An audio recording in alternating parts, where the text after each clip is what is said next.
welcome everybody. JR, Welcome. you set this welcome. up. Yeah, so I think we'll start by you guys introducing yourselves, 60 seconds, and then we'll get into it.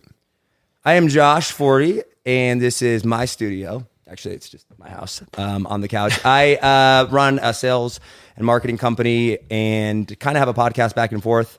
I don't know. What do you want? Like backstory or just... Backstory. Grew up on a farm, homeschooled for most of my life. Well, for all of my life was homeschooled. Grew up on a farm for most of my life. Got into entrepreneurship 8 years ago now. 8 years ago in the kind of the social media space, and a lot of trial and error, but had success with an Instagram agency, growing and managing like 10 million followers. Then exited that and got into the next thing and jumped around from thing to thing for a while, and now do sales and marketing for this. Firm believer in Jesus Christ, but I'm a weird religious person because I got big beef with the church and a whole backstory with that. And tend to lean conservative, although I would call myself more libertarian. But I'm definitely I support Trump, so you know there's that whole thing. Yeah. So, but for weird reasons, we'll get into that. So that's a little bit of backstory. Married, have a daughter, 2 months old, and friends with JR for a long time. Yeah. Cool. I'm JR. I'll be moderating and just trying to lead the conversation. Entrepreneur, run a business, about 40 people that work for me in the Airbnb real estate space. And I'm here to moderate and keep the playing field level. Well, I'm Colin. I just met Josh tonight. I've literally like 5 minutes. Yeah, known JR for a little bit. Super happy. Appreciate you opening up your home to us. I'm founder and CEO of a bedding company. Not bedding, people always hear, but literally bed sheets, mattresses, pillows, called Sheets and Giggles. And we make sustainable eucalyptus mattresses, pillows, sheets. And we were founded in 2017. I've since grown the company to hundreds of thousands of customers. We've been on Good Morning America. We've been on The View, a bunch of other great programs, and we, have had some good success, have raised some venture capital, been through accelerators like Techstars, and I think we were ranked number 309 on the Inc. 5000 in 2022. Nice. So have some business background there, and then personally, I don't know. I'm 33. I'm getting married in April. Yeah, you're about to get married, bro. Yeah, and then interestingly, I would describe myself. I used to say I was a step right of a socialist. I thought that was kind of an interesting way to introduce myself. I've never really had like political stigma in terms of like labels or what I think about myself or others. My mom's very conservative. My dad's very liberal.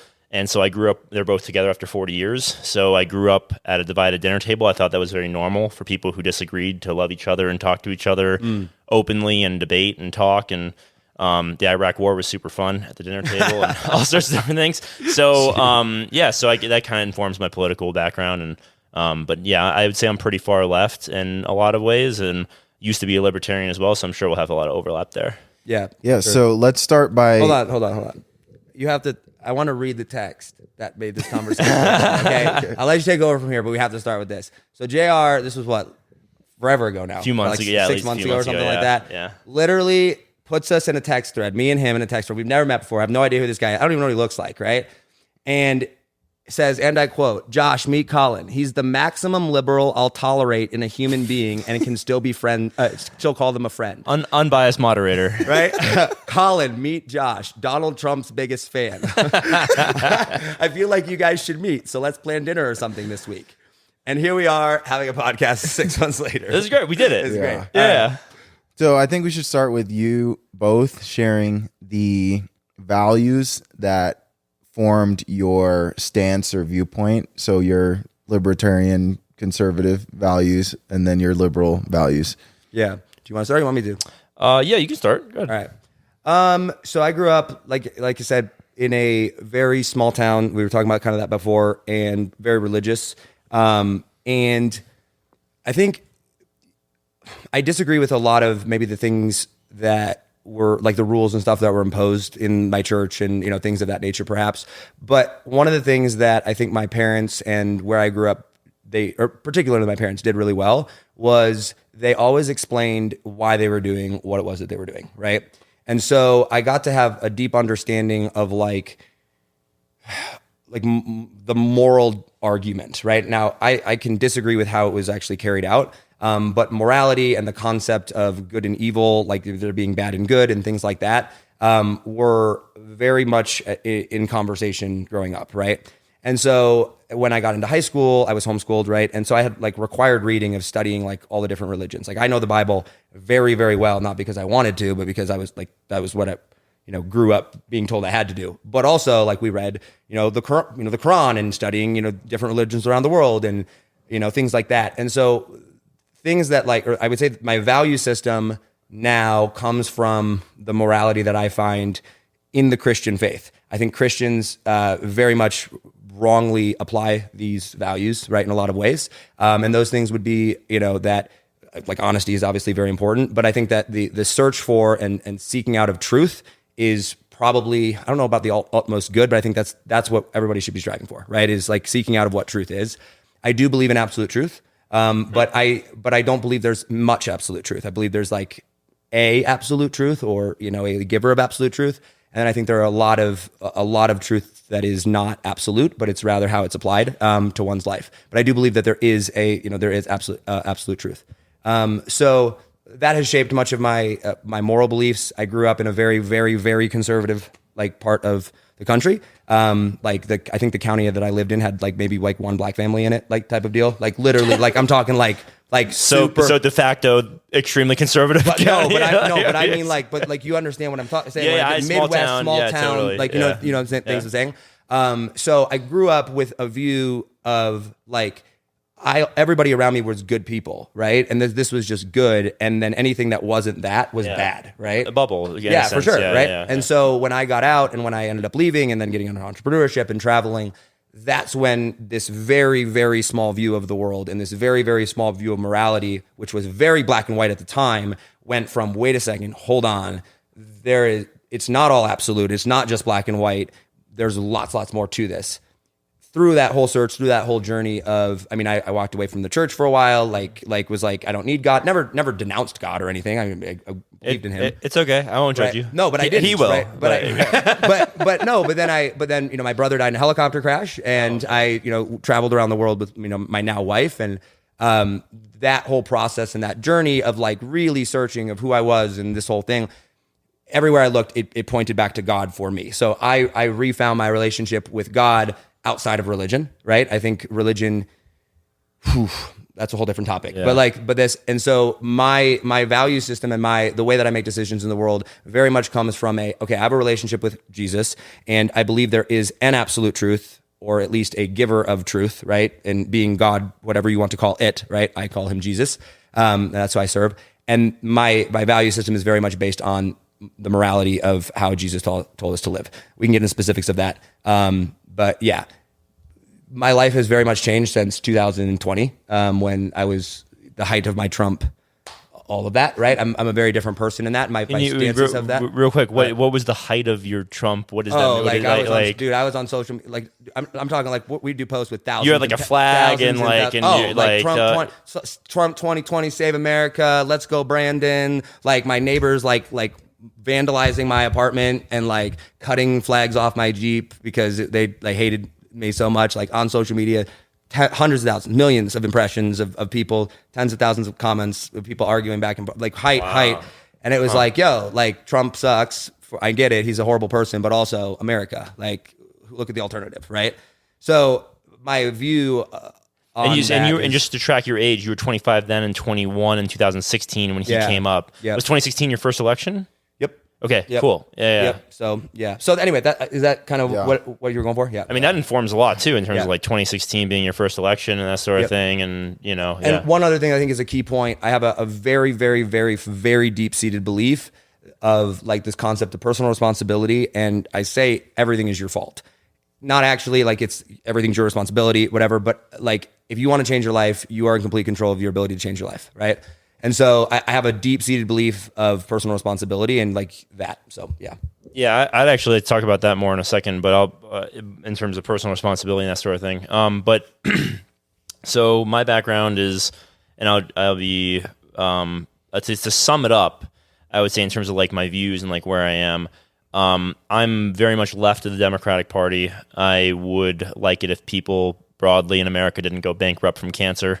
It's kind of like a driving force for me. And, you know, in terms of my upbringing, like I said, like watching my mom and dad argue at the dinner table about, like, you know, Bush versus Kerry and out the hanging chads in Florida in 2000 as a 10-year-old.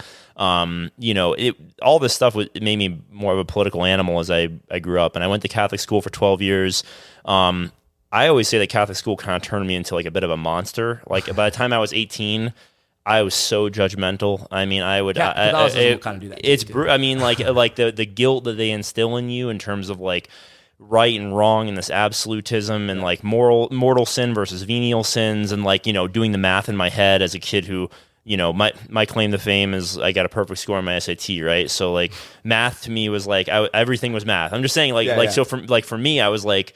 I'm like doing the math in my head. I'm like, all right, I think this is like a venial sin, not a mortal sin. Like, I think I should be okay. And I'm like 12, you know, and I'm like trying to like I'm trying to like make sure I'm doing the calculus to like get into heaven and not burn in a lake of fire forever, right? So like, and you know, my parents, I've talked to them about this as I've gotten older. They're always like, we didn't know that you worried about stuff like that. Or I'm like, right, because you guys never really taught me that. It was the people that you sent me to school for 12 years to learn from who really drilled this into my head. So by the time I was 18, I also had a very narrow worldview, I think, and I was really like right, wrong, black, white. Yeah. And I went to college at Emory in Atlanta, and I lived across the hall from a couple guys who really set me straight on some stuff, or at least I got my ass kicked in some debates. And that was sort of the beginning of like also realizing like the world's a lot bigger than the bubble that I went to school in and what I was led to believe. And over time, I've kind of transitioned from conservative to libertarian to progressive, although I don't particularly like labels anymore because I think that when people hear something, they automatically assume 10 or 20 things about you and what you believe and your personality and what you profess. And I think that really bothers me, both on every side of the aisle. Even if you say you're like in the center or moderate or whatever, people immediately assume 5, 6, 7 negative or positive things about you. And so in any case, now that I've gotten older, like I think the main thing that drives me is I think that America is great in a lot of ways. And as an American, I want it to be better. And so I generally always try to push for things to be better. Right. And I see that as progress, right? Progressive. So, yeah. All right. So first topic, Trump or Biden? Oh my God. As our next president. And I'm going to let you take that one first. Well, I took this one. I held my nose and voted for Biden in 2020 because look, Trump appointed 3 justices whom, you know, repealed Roe versus Wade. I didn't know that in 2020 that was going to happen, but you kind of see it going towards that direction. He passed tax legislation that I thought was fairly regressive in terms of like who had benefited versus who had benefited more. You know, everybody got a tax break, but some people got higher tax breaks. And he ran massive deficits, which, like, you know, that's something that you and I can probably agree on, is that it doesn't really matter who's in power. Yeah. They're going to run $1 trillion deficits every single year. But I really, there was like this anxiety with having Trump in office that I really had trouble living with, because he was like such a loose cannon, tweeting about how big his button was versus Kim Jong-un. Okay, but also the anxiety is through the roof with that guy. Okay, but how can it not be way more anxiety? Now, bro, we had 0 new wars. We ended wars. There was no wars. So I think that's what Trump should run on. I think that's actually a really good platform for him to run on. And I think it's actually a really compelling argument. Now, here's the thing about Trump, is if Biden starts a war with Iran, for example, which I don't want, nobody wants, I don't think. But if that ends up happening, well, Nikki Haley wants. Well, right. Well, so the thing about Trump that I really find troubling, and that it's frustrating for me as someone who's like a logical observer of politics, is that if Biden starts a war with Iran, Trump will run on, we had peace in my time, I would have prevented a war, I'm the best negotiator in the world, If Biden doesn't start a war with Iran, Trump runs on, Biden is weak, look at how weak he is, I would get in there and I would knock him out, and What he assassinated Soleimani in January 2020. I remember that like it was yesterday, because I was flying to the Middle East actually the next day when it was happening for business. Yeah. And I had to divert and change my plans because it was absolute chaos. Iran saying they're going to bomb Dubai and, you know, in Bahrain, and like, you know, he almost started like a huge war with Iran like out of nowhere. And then COVID came down the pipe and kind of absolved him of that. So he's not a dove. But the thing about Trump that I really find intolerable is that he'll take either position depending on what benefits him the most. And it makes him very unpredictable and not someone that I can really respect or support from a political perspective. And with Biden, I at least feel like, and this is going to sound bad because it's really shitty actually in general, I feel like there's like a managerial aspect to his administration that is like the old guard, like same old status quo, not necessarily serving the country in the best way, but it is predictable. And there is like a value in predictable stagnation versus regression, which is what I worry about under Trump. Because predictable stagnation gives you the opportunity to move things forward in the future, but regression it's just much harder to fix things that are broken versus things that are maintained. Got it. So that's kind of why I'll vote for Biden in 24. Okay. So I just have one follow-up question to that, which is pre-COVID, America was pretty much at peak economically. I mean, like one of the best, if not the best economies in the history of the world, right? So Well, then real, you have real quick, what makes a great economy in your opinion? What are some of the key stats? like cost of living down, people, good jobs, good pay, right? Like unemployment, right? Being low, like, you know what I'm saying? Like the average everyday American is going out there and looking at the future of the world and being very, very optimistic about where their future is headed, right? So economically, right? So how do you assume that if Trump were to get in, that would not, like he wouldn't be able to bring back economic? Because you seem to have a very different view that if he gets in, we're not going to get better economically. I don't necessarily think that economics changes dramatically president to president in terms of like economic output, real GDP growth. I mean, under Biden, arguably, there's a lot of metrics that are better than under Trump. Unemployment's one example. It's actually lower now under Biden than under Trump. If you're talking about official U3, which is unemployment 3 statistic, okay. I think it's under 4% for the last 2 years. Would you say the economy is better now under Biden right now versus Trump pre-COVID? I would say that with unemployment particularly, it is lower. In general. In general, pre-COVID, no, but it is hard to judge in terms of comparing the job Biden is doing economically with the current economy 3 years after the pandemic recovery versus 2016 through 2019, which is pre-COVID economics as the as well. Unbiased moderator, I would say it's not an apples to apples. Okay, it's not apples to apples, yeah. And I will say too, a lot of people blame Biden for inflation, but Trump kind of started the money printer and then handed it Bush over really to, started the money print. You look at deficits for the last 20 years. This is what used to be one of my big pet peeves is deficit spending. Like I used to be when I was much more conservative libertarian, and it still bothers me to some extent. But it's basically endless abuse of the petrodollar, right? There's no real. I genuinely like to ask this question. Do you care about the debt or no? Do you care about the national debt? If I can answer my question, yeah, bring it back. I think it will answer that question. Yeah, right? sure. Yeah. So Trump or Biden? Obviously Trump, but not for the reasons that most people think, right? So I have a belief that we're doomed, right? Like America has like we're so screwed, right? Like there is so much corruption. There, like nobody trusts anything. So like the system has to fall. So you're you're more of an accelerationist in that regard. For sure. In that regard, yes. And that's like I think where I was going a second ago is that I'm not an accelerationist because of the suffering that comes with that. I believe that that's inevitable. And I believe that if you try to avoid that, that leads to communism, dictatorship, and complete freedom being taken away, right? I am freedom over everything, freedom over safety. Do not tell me how to live my life. Do not tell me how I should be safe. Like if there's a freaking war going on outside and there's a stay-at-home order, I'm going to go outside just to violate that stay-at-home order. I don't care if I die type of deal, right? But I do not wear a mask. I do not take the vaccine. Like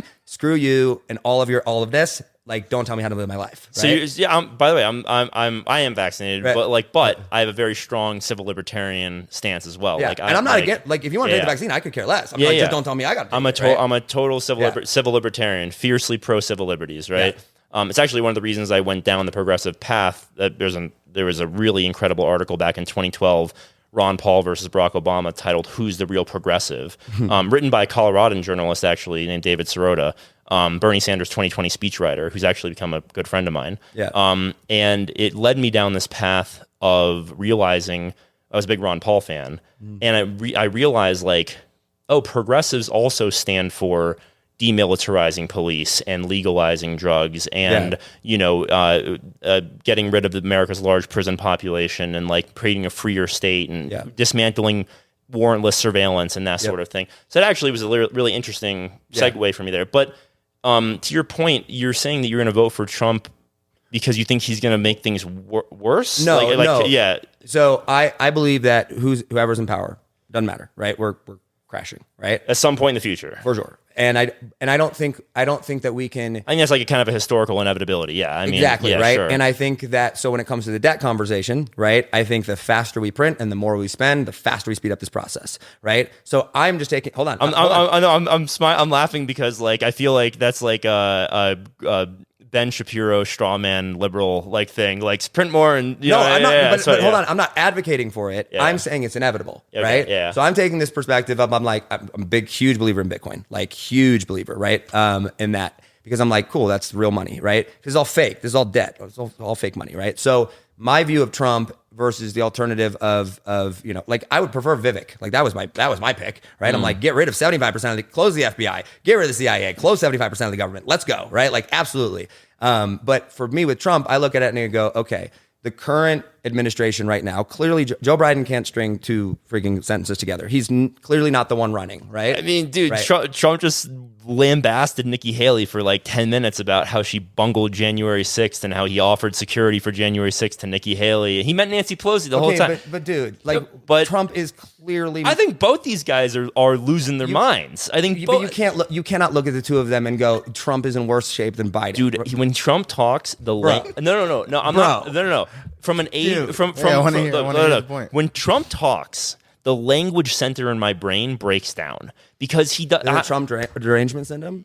No. I'm saying I hear like there's like a language center in my brain. I become a worse English speaker as I listen to Trump try to express himself. Because he's not talking to intellectuals. He's not talking to smart people. He's not. And he's talking to the average third grade person. level, bro. That's the vote you got to get, right?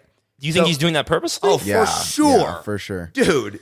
100%. The average American reads at a 5th grade level. I understand. That trust me, I understand that. So to communicate to the average person, you have to speak at a 5th grade level. But I guess that's like it feels convenient that that's what he's strategically doing in your mind instead of just being ineloquent and being a bad. No, because speaker. when you heard him on The Apprentice and things that he did in the past, 60. He was when 50. he was getting interviewed, he's almost 80 now. Yeah, but I don't think that your vocabulary deteriorates as you get older. Oh man, Like- I guess some older relatives. Like, I think- okay, like- disagree. I do not have a moral argument for Trump as a human being, right? Like there is not. It's a hard sentence to It's say a about your hard chosen sell. Like candidate. all these Yeah. Christians that are like, God is with Trump, and I'm like, bro, what are you doing? It's like, intense. in no way can you be like Jesus Christ picked Trump or I'm like, what are you talking about? Right? I know people who believe that. Like, I know, and it's genuinely. insane, right? And this is coming from someone who is both dedicate my life to Jesus and also vote for Trump. It's interesting that you're in they're both those Venn separate, diagrams, right? but you're not in the middle of the two Venn diagrams. I'm definitely not. Right? That's funny. Yeah. Because so my thing is I go, okay, what like the current administration is at everything that we're seeing, it's crazy open borders, like people pouring in. It's civil liberties being taken away. Hold on. Okay. Like civil liberties being taken away. It's vaccine mandates being forced down your throat. It's like all of the things that like are leading to socialism and communism, like that, like dictatorship level, like overtake. Like that's where the path that you're going down. And I go, okay, so if America crashes under that regime, we're super screwed, right? So that's not a good thing. And then I look at Trump and I go, okay, well, like super good economics, like that's a big driver of things. We want things to be economically good. He is much more pro freedom and like governed much more conservatively than I think a lot of people thought he was going to. He represents and allows for a lot of values. And I think if you actually listen to Trump and look at, what he did, like look at the policies that he did for black people and like, and people and minorities and like things like that when it comes to like crime and letting people out of jail. Like I think he is a pretty conservative type of person on a lot of his legislation. Terrible human being for sure. We can get behind that. Cool. But like what he did or what he stands for and what he represents is good. So I go, cool, let's put him, I'm behind Trump because I'm like, the establishment hates him. Clearly, they are throwing everything in the world at him to try to stop him from running. And that's a sign because we don't like the establishment. So we're going to throw a hand grenade to the system. We're going to put Trump in there where he's going to blow the whole thing up. He's going to make us good economically.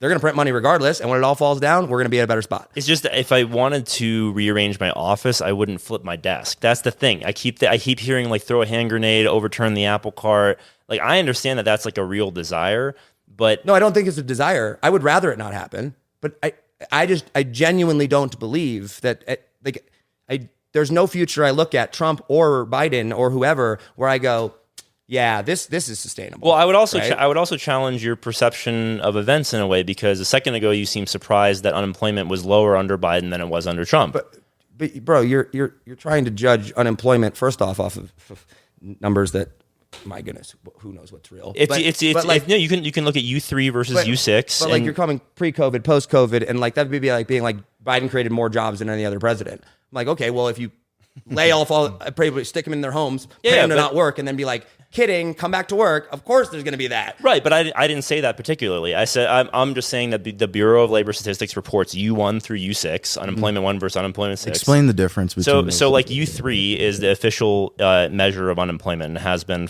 since the Great Depression. And basically it includes people who are not currently employed, who are looking for work, who are over 16, who are not partially employed. Yeah. And so but not people who've given up on looking for jobs. That's U6. So U6 is people who are no longer engaged in the labor force, who are not applying, who are not looking, that sort of thing. And I'm actually surprised by this because I always anchor on U6. I don't give a shit about U3. I think U3 is U3 is what I learned in elementary school. U3 is what everybody learns. It's a manipulated statistic, and it has been for every presidential administration a long time. But U6 usually hovers in the teens.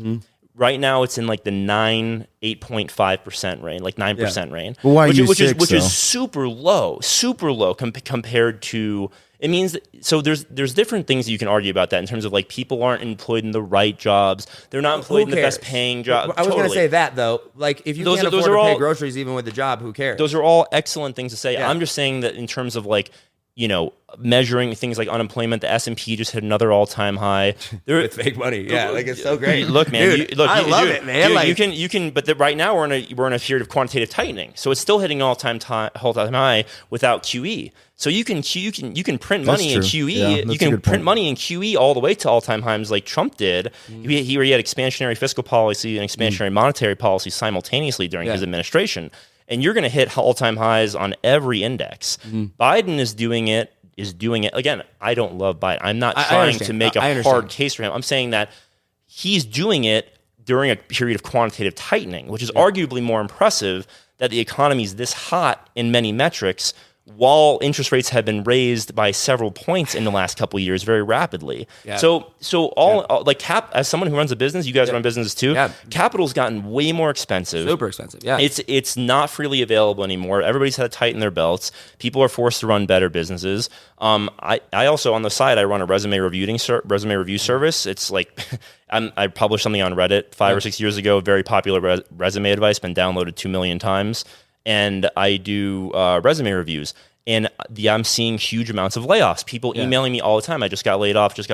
So qualitatively, I'm also seeing a lot of pain out there too. So I'm not trying to make the argument that things are great right now or like as good as they could be. Yeah.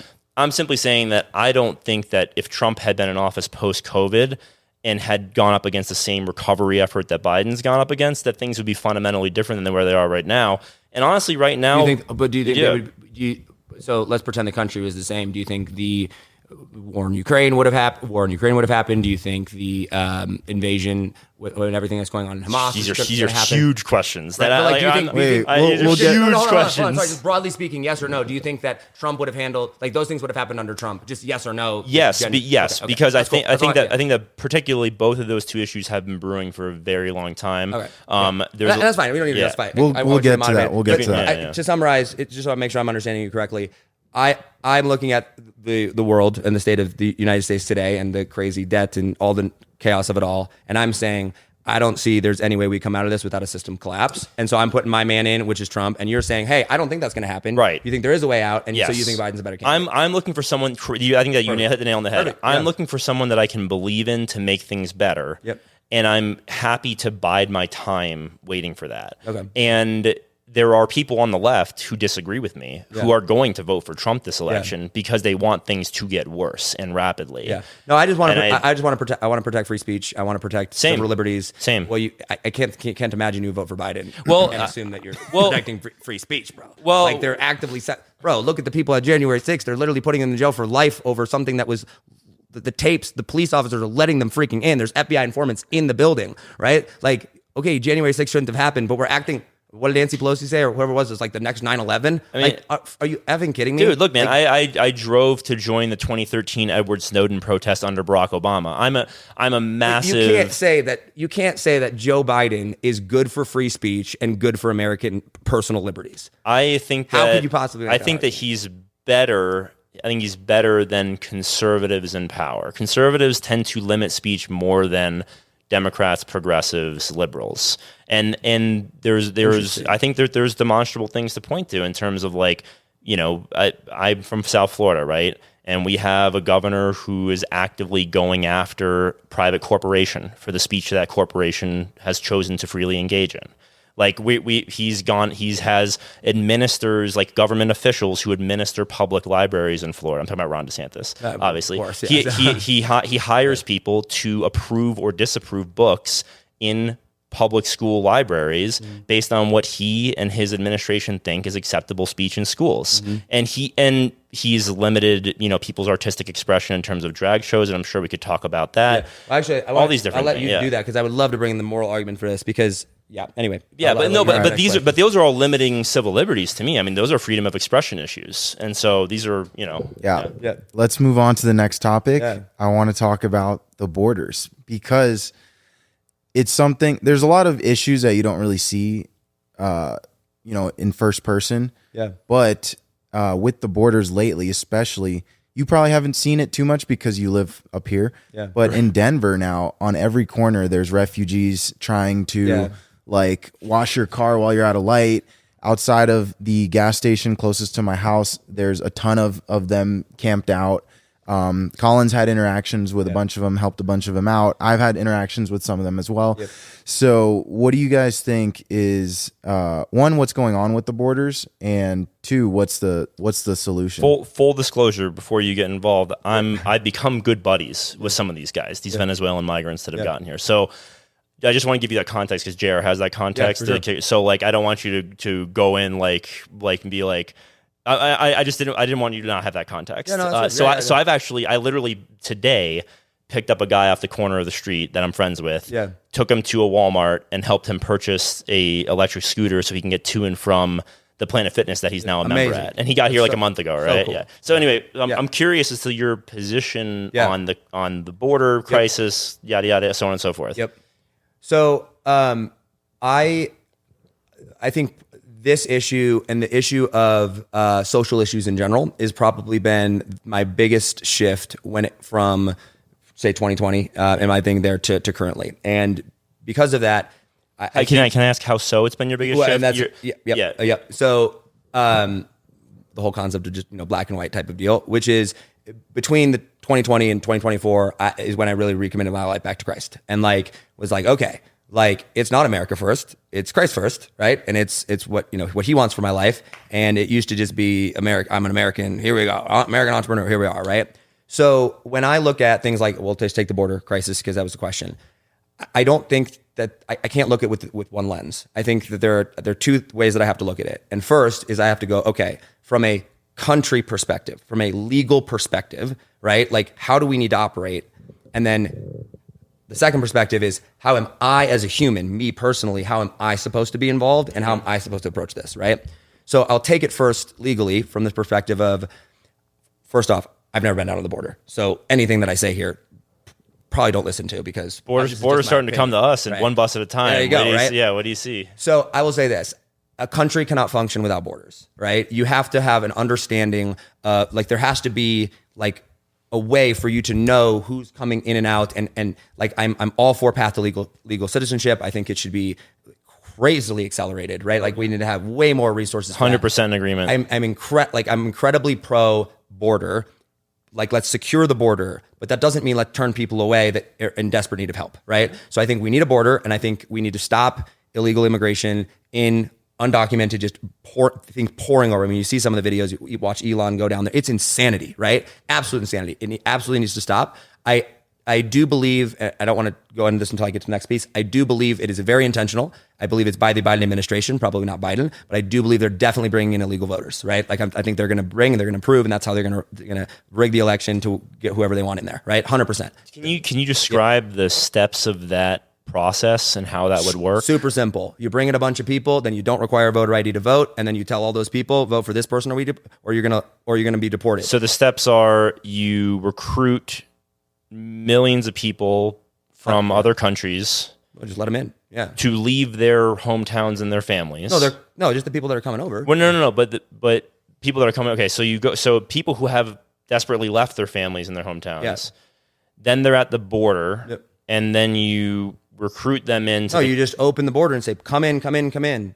How do you No guarantee that they vote for you, and also how do you accelerate their voting, and how do you make them vote? How do you make them risk deportation by going to a voting center? You just tell them it, right? I would say growing up in a Hispanic household, Yeah.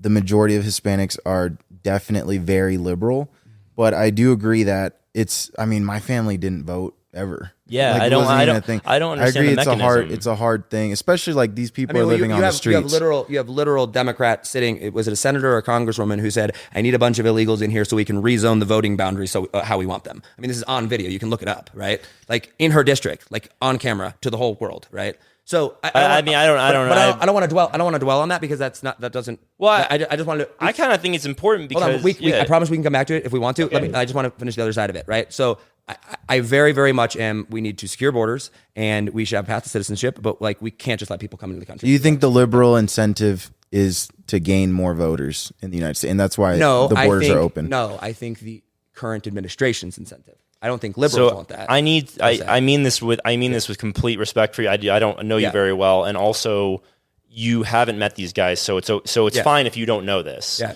But Venezuelans are not liberal, nor are Cubans. Okay. Nor are many people from South America. They're for numerous reasons. Yeah. And now there are over 1 million Venezuelan refugees in Florida.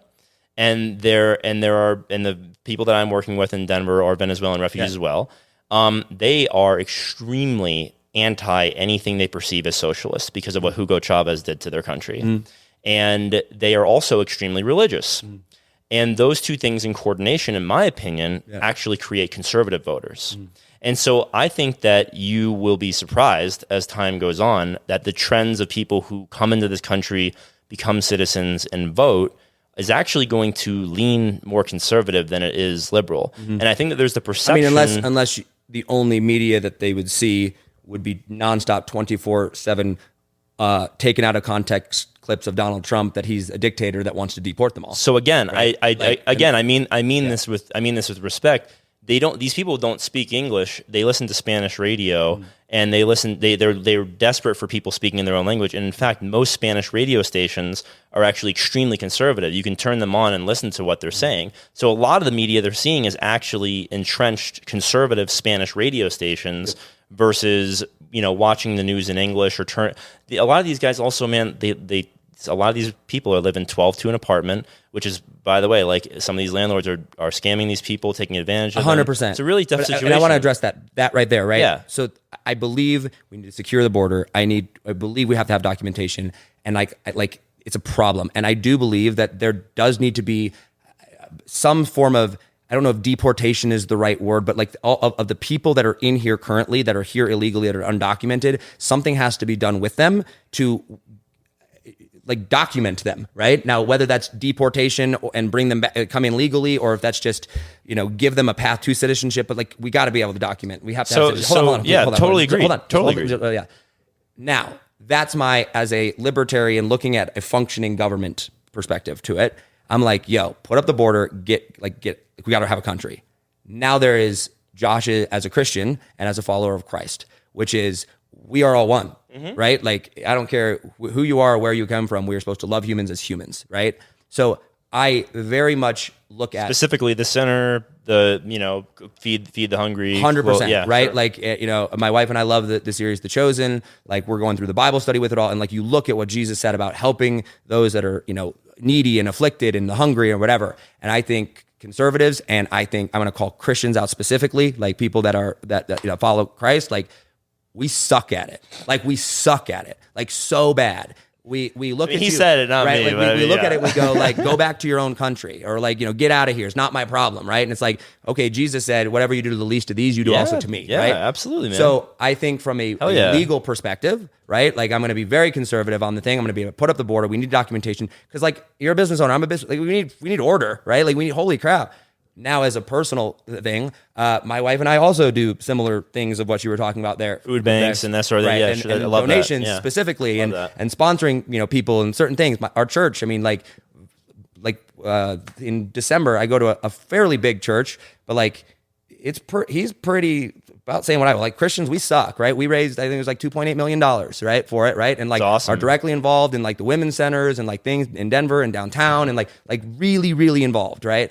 And so I think we as Christians need to do, I'm right there with you. We need to do a lot more. And so I think that from that perspective, I go, support what you need to support in the government to make the problem stop. Also, Christians, people that, if we actually say this, we can't look to the government to be the solution to actually fix the problem here. Like, we need to actually step up. So then maybe a difficult question, because I actually agree with a lot of what you said. So then a difficult question, do you square that at all with like women and children dying and drowning in the Rio Grande because they get caught up in the barbed wire that Texas has put in that river? And like, do you, because that doesn't seem Christ-like, right? Yeah. That's not Christ-like. But like, that's government, right? Yeah. So like, I look at the government and I'm like, do I expect morality from my leaders? No, I don't expect morality from Biden. I don't expect morality from Trump. I don't expect morality from the Republicans or the Democrats. But I guess right? I'm more asking a personal question. Like, does it revolt you as much as it does me that like the chosen solution to this is murdering people as they try to come into the country, like extrajudicially, without trial, without detention, without any, like their crime is trying to come here, which is arguably a crime, like if they're not doing it right, but they're being murdered, by getting caught in barbed wire in the Rio Grande and drowning. That's murder necessarily if they're getting caught in barbed wire. I'm very much against the lining up of people and shooting them, if that's what you're asking. I think that if you're the person who sets up the barbed wire and in a river, but you're creating a very strong possibility you're going to kill somebody. Problem, and there's going to be pain no matter what you do. And I think that it needs to be solved as fast as humanly possible. Does it? I guess I'm just asking. Like, does it like revolt you? Like that people. I mean, it revolt. I don't know if revolt is the right word. It's very sad and disturbing to me that people are dying. Also, I think the problem needs to be fixed, and then the longer that it goes on, more and more people are going to die. So if a few people die in the short term to prevent like lots and lots of people dying over a long period of time, I'm like, I guess that's for them to decide. Like, I don't know, because I don't have enough context on what those decisions are being made. Well, I can hear the conflict in your voice, because I can empathize with being, fervently pro individual rights, and then you have this other issue where you're thinking about the common good. Like, I understand that you're like, trying to not quibble over like what you actually believe on this, but from my perspective, there's really three things with immigration that are very important. Like, one is disincentivizing people from coming here, but maybe not in the way that conservatives want to. And I hear a lot of rhetoric about, punishing these people, turning them back, build a wall. People want to shoot these people. Why is a wall bad? Well, I can potentially get into that in a little bit. But I'm saying, when I say disincentivize, I mean, don't create the situations that lead to mass migration. And the U.S. is very guilty of this. I mean, the war on drugs is a great example, right? We have the war on drugs since the early 70s. We have 50 years, half a century of this massive black market for drugs. And sex trafficking, creates these huge profits for these cartels that wind up controlling large parts of the Mexican government, Mexican geography, and causing huge violence in towns that are close enough for people to emigrate to the United States from. And from what I gather when I talk to people who have come here desperately as refugees, no one wants to leave their home. I mean, these people, they left their parents. Some of them have left their children. Yeah. It's a completely hopeless situation. The guys in particular that I'm working with, and that I'm friends with now, had to walk over 3 months over 9 countries to get here. And that is like incredible determination to improve one's life and improve one's lot. And so when I say disincentivize, I mean create better conditions for folks in South America, in Mexico, and other countries around the world.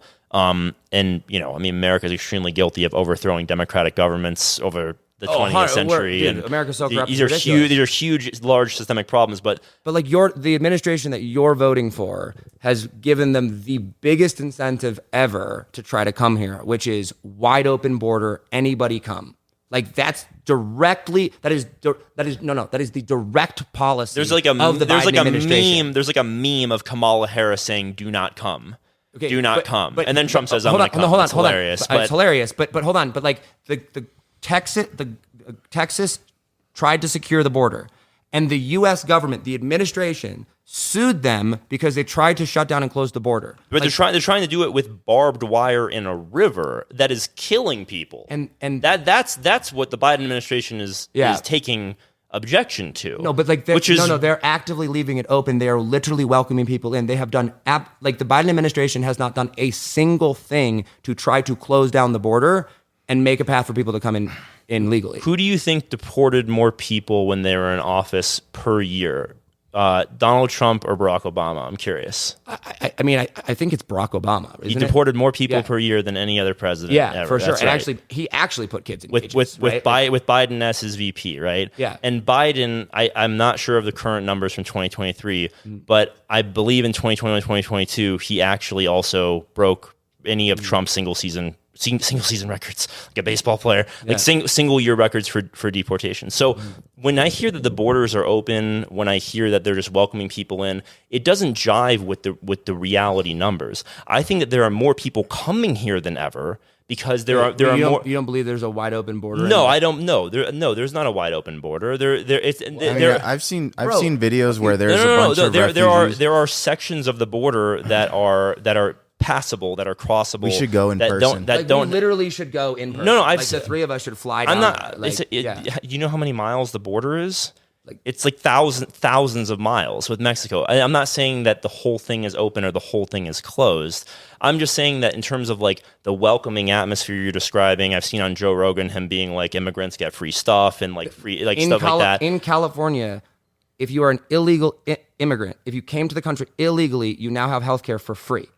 So first off, I'm not sure. I don't know if that's true, but for how long? What type of healthcare? What does it matter? The people that live in California that are citizens of the country that pay taxes that are involved, they don't have healthcare, right? Like they're not. First off, I believe everybody should have healthcare. Yeah. But my point is that you're acting like the border is not open, and it dude, there's thousands of videos. But but what I'm saying is look at Elon Musk's page. You can probably pull it up. You can pull up deportations by year. And I think you will find. That's not the question, though. It's is there an open border? And you're saying that there's not an open border. How can you have an open border if deportations under Biden are higher than under Trump per year?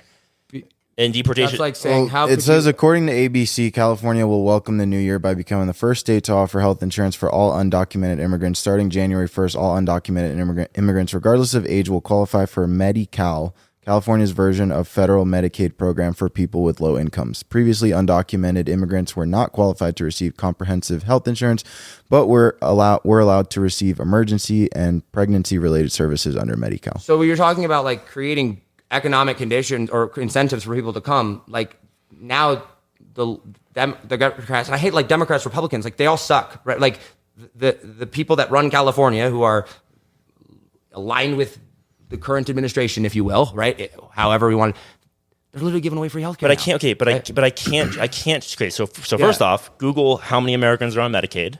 Okay, and then how many Americans are on Medicare. There was about 50% of this country. This way, like sorry. There's about 50% of this country that's already on government provided healthcare. 88 million individuals were enrolled in Medicaid and CHIP in all 50 states. The District of Columbia reported enrollment data for September 30% of all Americans are on Medicaid. Okay, it's a massive program. Medicare is, I think, another 70 million. I think it's like 150 million total on Medicare. 58 million on Medicare as of 2020. So 150 million combined Americans are on Medicare and Medicaid, socialized healthcare, if you will. And so these programs already exist. Yeah. And so, and this is what I kind of dislike a little bit about political conversation in the mainstream, is that it's illegal immigrants are getting health care, aka that is bad, and this is encouraging them to come here and so on and so forth. When in reality, the question in the debate is it cheaper for the state of California to have these people have access to an existing program that by the numbers, probably 15 million Californians are already using, and then keep them out of emergency rooms, keep things out of, these are close the border. But again, I guess to answer that question. Do you believe in the border should be closed? No. But real quick, just to put a pin in this point, there are 12 or 13 million people that are already here illegally, undocumented. So you could just close the border, although it seems to be an impossible task considering Trump had half a decade to do it and didn't do it. And so you could just close the border, definitely not an impossible task. Other countries don't have the problem to the scale. Well, they also don't have a multi-thousand-mile border with a country that is then linked to dozens of other countries. So you don't support closing the border, is what you're saying? Do I support closing the border? As a former libertarian, I would say that closed borders keep people in as well as they keep people out. So I do not support a militarized closed border because I do not want a fascist government in the United States that will not let could always go to the me north. leave. No, but do you support do I support a strong mass amount of documented people coming in with a path and replacing it with a closed border that has a path to legal citizenship? I would support that system. I do not think that system is any system that is on the table. But that's literally what Trump has said he will do. But he had 4 years in a Republican-led Congress to do it and did not. Okay. So I don't believe him. Okay. And I don't believe any of these guys when they say that they're going to do something that ostentatious, and they've had the time in the past to actually do it. So like Kamala Harris getting rid of crime and stuff for her whole life, and Joe Biden saying he was going to make an impact and being his entire career in politics. Right? Dude, you're talking to a Bernie guy. I didn't vote for Joe Biden. I didn't vote for Joe Biden. I voted for Joe Biden in the general, but I didn't vote for him in the primary. Yeah. I don't. These career politicians, incredibly corrupt. And anyway, the point to be made about the Medicaid piece is that. I'm assuming that people in California and politicians in California, which by the way, states' rights, California can do what it wants and can pass Medicaid extension to the people in California that are undocumented if they want. That's their right as Californians in a sovereign state.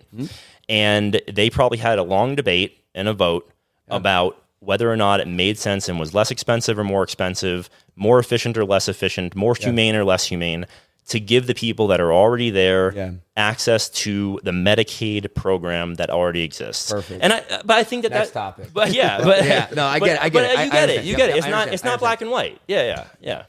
So, essentially, to wrap up your point, though, what would be the plan to secure the border? Well, again, that's a question that I think is way above the three of us pay grade. But I think that you would want a border with entrance zones, and then broadly speaking, no other entrance zones along that border if it's logistically and financially feasible to build a multi-thousand-mile border. I don't know if it is. But ideally, at the same time, you would undertake policies that would cut illegal immigration off at the source, which is instability in these countries that is actually causing people to move. But to me, that's just an incredibly difficult task. Well, Biden is harder than building a wall. is rescheduling cannabis to Schedule 2. He's actively in the process of doing that, and that's you're talking about creating peace and economic prosperity in other countries. That's not American. We've never been good at that. No, we bomb people and assassinate their leaders in the name of democracy. Right? 9/11, 1970.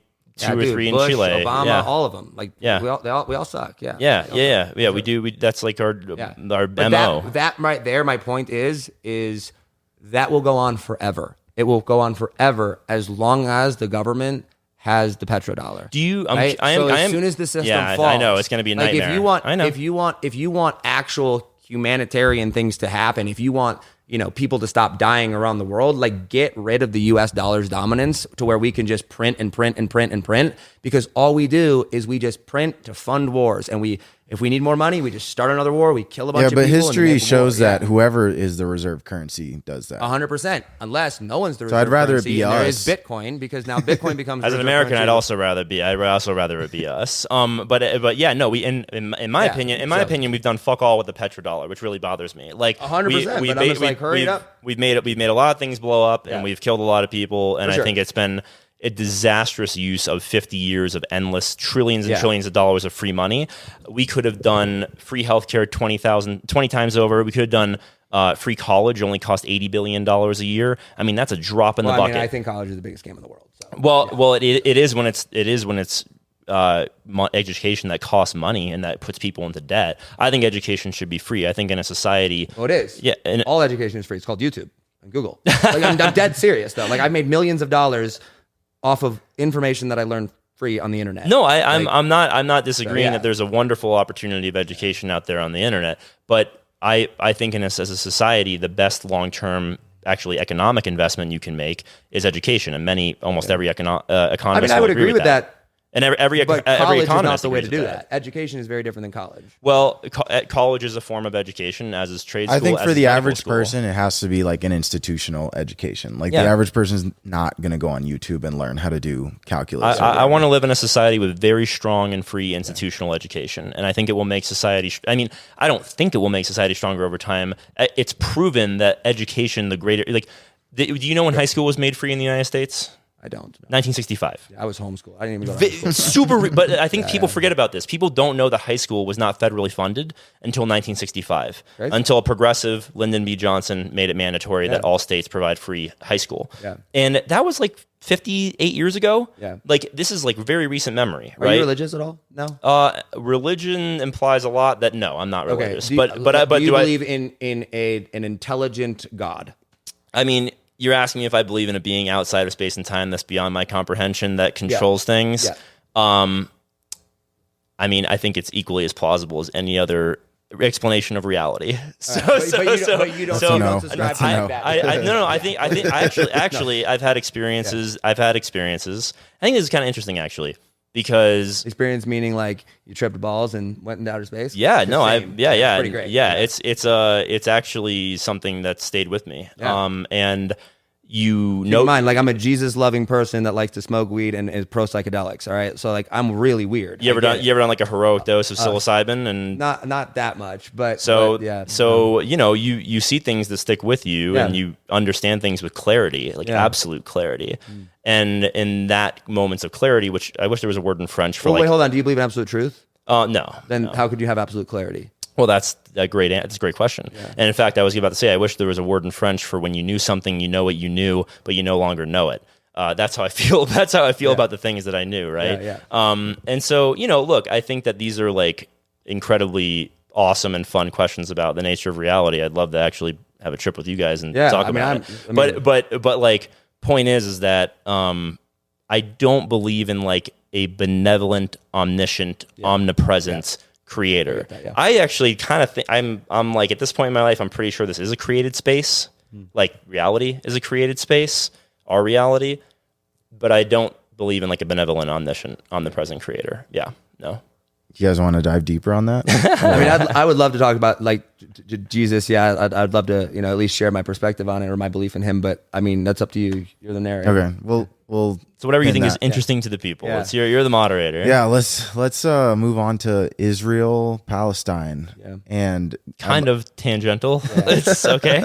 I'd love to get your thoughts on that. I'm not super educated in it, in its hundreds of years of history, but as far as America's involvement, who we're safer under, things like that. Yeah. You want me or you go? I don't care. I think this is probably the most incendiary topic that you can talk about on an interview, right? I believe in probably two core things around this. Number one is that Palestinians have long been in a state of, in my opinion, like a hellish state of existence where like they're kind of trapped. Like, imagine the claustrophobia you get just being like an enclosed space for a long period of time. Like, they can't leave, they can't, and certain Palestinians, right? Like not all Palestinians, but Gaza particularly. They're blockaded by both Israel and Egypt, by the way. Like they're not welcome in other countries, and they don't have voting rights. And the last people they voted for shut down elections the year after they got in power. Hamas in 06, right? 07, they started throwing their political opponents off buildings. So the one thing I believe, the first thing is that Palestinians for a long time have been in a hellish state of existence. The second thing that I believe is that we're watching an intractable problem get solved with violence. And I don't think that it's good. And in fact, I think that it makes Israel a less safe country and place in the short and long term. And I think that it creates the conditions for an incredibly dangerous regional or world scenario that we're like walking, like swan diving into, right? Like with our unabashed support for what's happening right now. That being said, I also know that this is an incredibly personal and emotional topic for a lot of people, some of my best friends included, who are both Arabic and Jewish. And so I try not to speak with authority about things that are happening 5,000-6,000 miles away from my front door and that are wartime events in live time. So it's a horrific problem. I think one that's intractable, and I think that it's being solved with violence, and I think it's horrific to watch it being solved with violence. Yeah, for sure. So I would start out by saying I have absolutely no effing clue what's going on, right? I am like the least educated about current events in Israel and Gaza. Since it's been happening, my head for the last 6 months has been head down building a business, right?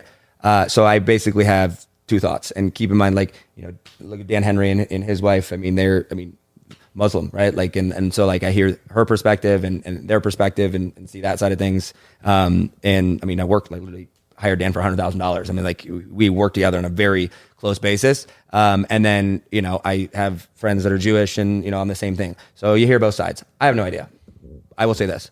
One, I believe that this started 5,000 years ago. Like when we were texting the other day, it talks about this in the Bible times, how this war, this battle, like there's no peace. It's never going to end. Right? This is a spiritual, like started 5,000 years ago when Abraham like literally disobeyed God. I mean, it was from sin all the way back then. So I don't believe that can be peace like long term. I think maybe bouts of peace. And so I don't have a solution for it from that perspective. Should America intervene? Hold on one second. Hold on. And then the second thing is this. There was a saying that I feel like summed it up perfectly. I am on the side. I default to being on the side of Israel, but here's why. Like I think Benjamin Netanyahu is super corrupt. I think that Israel, the government of Israel, probably super corrupt, just like the government. I'm not justifying them. I will say this. The saying goes, if Israel put down all of their guns, there would be no Israel, right? But if the Palestinians or Hamas put down all their guns, there would still be Palestinians, right? Like, so it's Israel is not out to mass murder an entire population of people, like in a genocide, like it's made out to. Whereas if Israel put down all their guns, like Hamas would bomb the living shit out of them. So do you know what So like that's why that would be my only two things. But other than that, I'm so uneducated on it, I couldn't speak on it. I'm not trying to pick an argument or a fight on this. But do you know what the term "thought terminating cliche" means?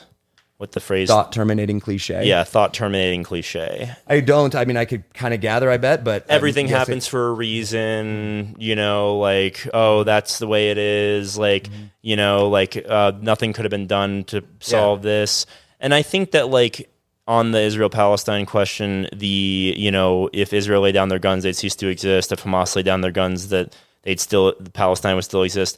That to me is like a really classic thought terminating cliche because it's not provable. Like, and then kind of is though, because like Hamas bombs Israel all the time and they secure it with the Iron Dome and attacks them and they never just go out there. Like Israel didn't attack Hamas. Like I'm saying it kind of ends the conversation in an unsatisfying way because it doesn't leave really room for argument and it paints kind of Israel as the explicit victim in all this, but I think that it's a lot more complex than that. And so I don't like. Certainly it's complex, but I don't think that makes it a false statement, though. I don't know. I mean, you're talking about a situation in which the north half of Gaza. You're saying if Hamas laid down their arms, then Palestine would still exist. The north half of Gaza is gone, is just gone. Like, and they're not going to rebuild that. Hamas literally went into Israel and raped and murdered and beheaded women and children. So yeah, and attacked Israel. It's horrific. It's a terrible thing. It's Israel all horrific. Didn't start this. It's all horrific. But also, it started 5,000 years ago. So. I mean, I think it's more of a 100-year problem, past 100+ year, 120 years or so. There's a lot of history that you can look at in post World War I, post World War II. But like the whole, like the battle of and by the way, in Holy Land, one thing I can say for sure is that the more that I learn about this scenario, the more I'm absolutely certain that I know absolutely 100% nothing about it. I think we can agree nothing on that, about it. And so I don't. This is one of the reasons that I don't try to opine on things happening 5,000 or 6,000 miles from my front door, and especially live wartime events. And my final statement is like, I am pro peace. Yes, right? Like peace. I just don't believe peace can happen here long term because I believe it's a spiritual war. I don't particularly believe it's a spiritual war, and I think that that's a dangerous statement because it implies right, wrong, it implies necessity versus being able to seek out solutions to it. I think an extremely true thing and dangerous thing is that you have a perverse incentive for Benjamin Netanyahu to continue this war, and I disagree with that 100%. I think he's corrupt for sure. Yeah, and I think that like it's like any leader in wartime. It's like once you end the war, you're exposed. You then become the subject of the media, the subject of the ire. Especially for his failings and having this happen under his administration. Yeah, so I agree. I think you have a really perverse incentive for him to continue this war, even if it's not in the best interest of Israel, which again, I'm not an Israeli, I don't know what is in the best interest of Israel. And so overall, like I'm horrified, as I'm sure you are, like watching everything happening right now and unfold. Sure. And I think the United States, to answer your question a little bit, should use its position of power, which we do have a lot of power in the region with Israel particularly, to influence cessation of hostilities as quickly as possible. And I do agree as well, and this is the paradox, that starts with a release of hostages. Which again is you got a bad chicken and the egg problem right now. Is that through military enforcement or? Well, we give Israel a lot of aid every year. I mean, that has to be worth something in terms of being able to ask them for certain political changes. I mean, again, like this is why a lot of people don't. I mean, I'm trying to talk about it in a positive way, but it's probably one of the worst, most intractable and I've had like multiple hour-long conversations with my friends who are much more informed than I am, friends who are in the government, my friends who are Jewish, my friends who are Arabic, and it's just one of those things that I don't particularly feel too qualified to talk about. But I do think that I would like America to be full force trying to end the bloodshed in any way possible. And I would agree with that. I don't trust the current administration. I don't believe that they're doing that in any way, shape, or form. So I believe with that sentiment. I may disagree with it or not. I think that Trump would figure out a way to negotiate more peace than what we currently have. So I think Trump would be a better option on that. Although I will say, also, the government needs to get the frick out of everybody else's business and just focus on fixing our own shit. Yeah. Well, so it's interesting. Rule. I was actually more isolationist in the past than I am now. I used to be very like libertarian, classic isolationist. Yeah. And I think that some of the more recent world events have actually taught me that if you're gonna have a global homogeny, you really want it to be your country. that's the hegemonic power, and that there's actually a lot of stability that comes from a more liberal, classically liberal, like democratic homogeny versus like a more totalitarian fascist world homogeny. So I'm definitely less isolationist and more forgiving for the U.S. having global bases than I ever have been.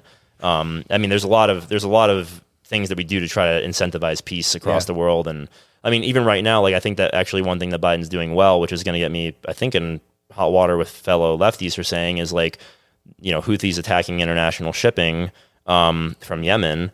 I think is something that needs to be responded to with force. And I think that Biden has actually responded with a lot of force to the Houthis that are launching these attacks, because you can't threaten international shipping. Too many people rely on food.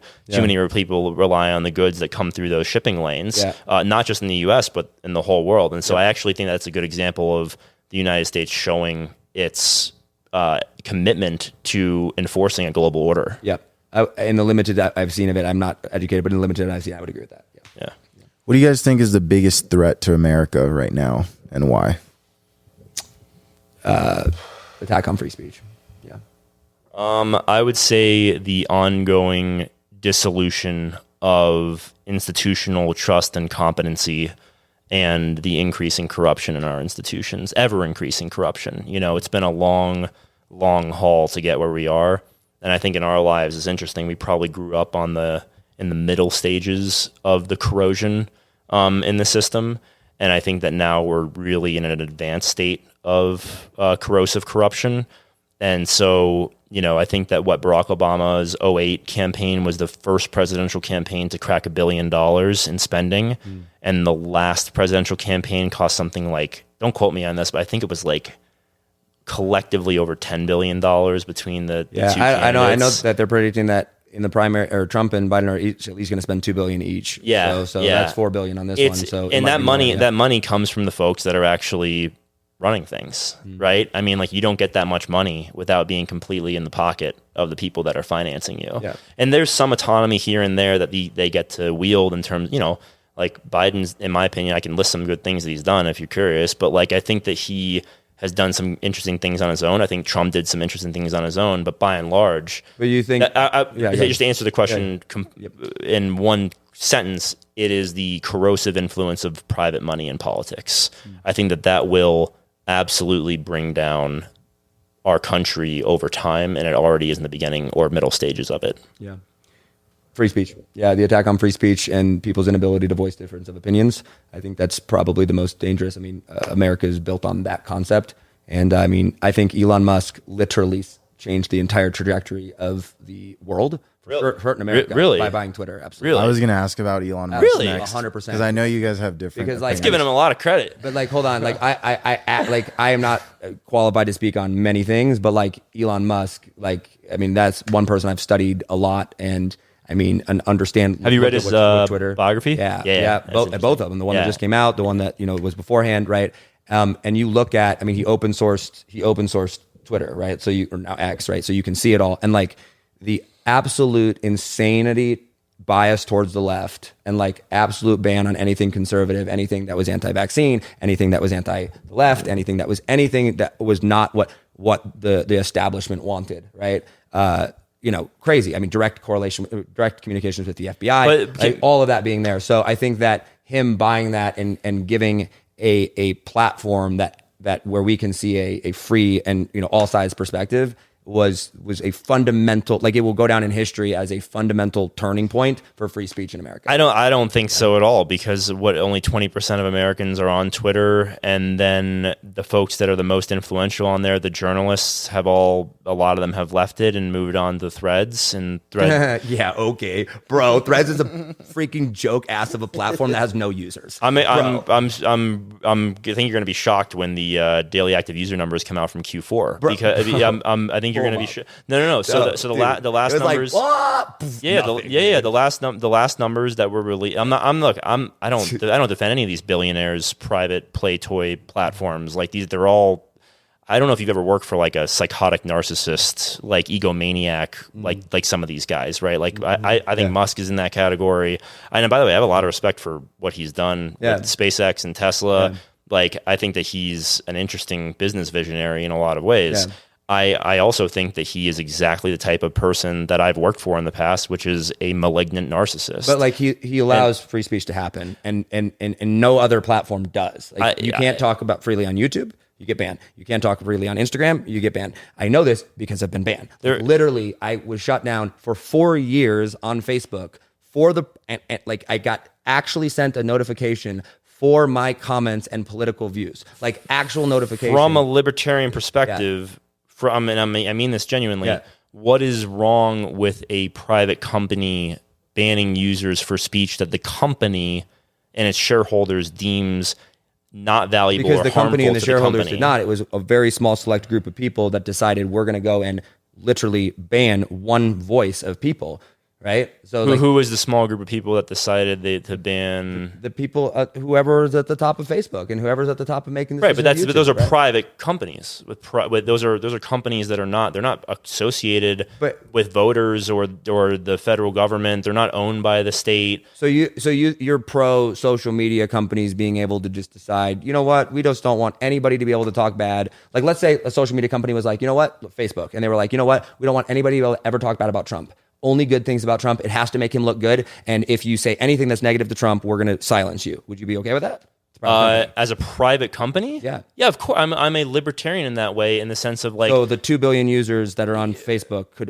we could only talk positive about Sorry, Trump. do you think that would be good for business if a company did that?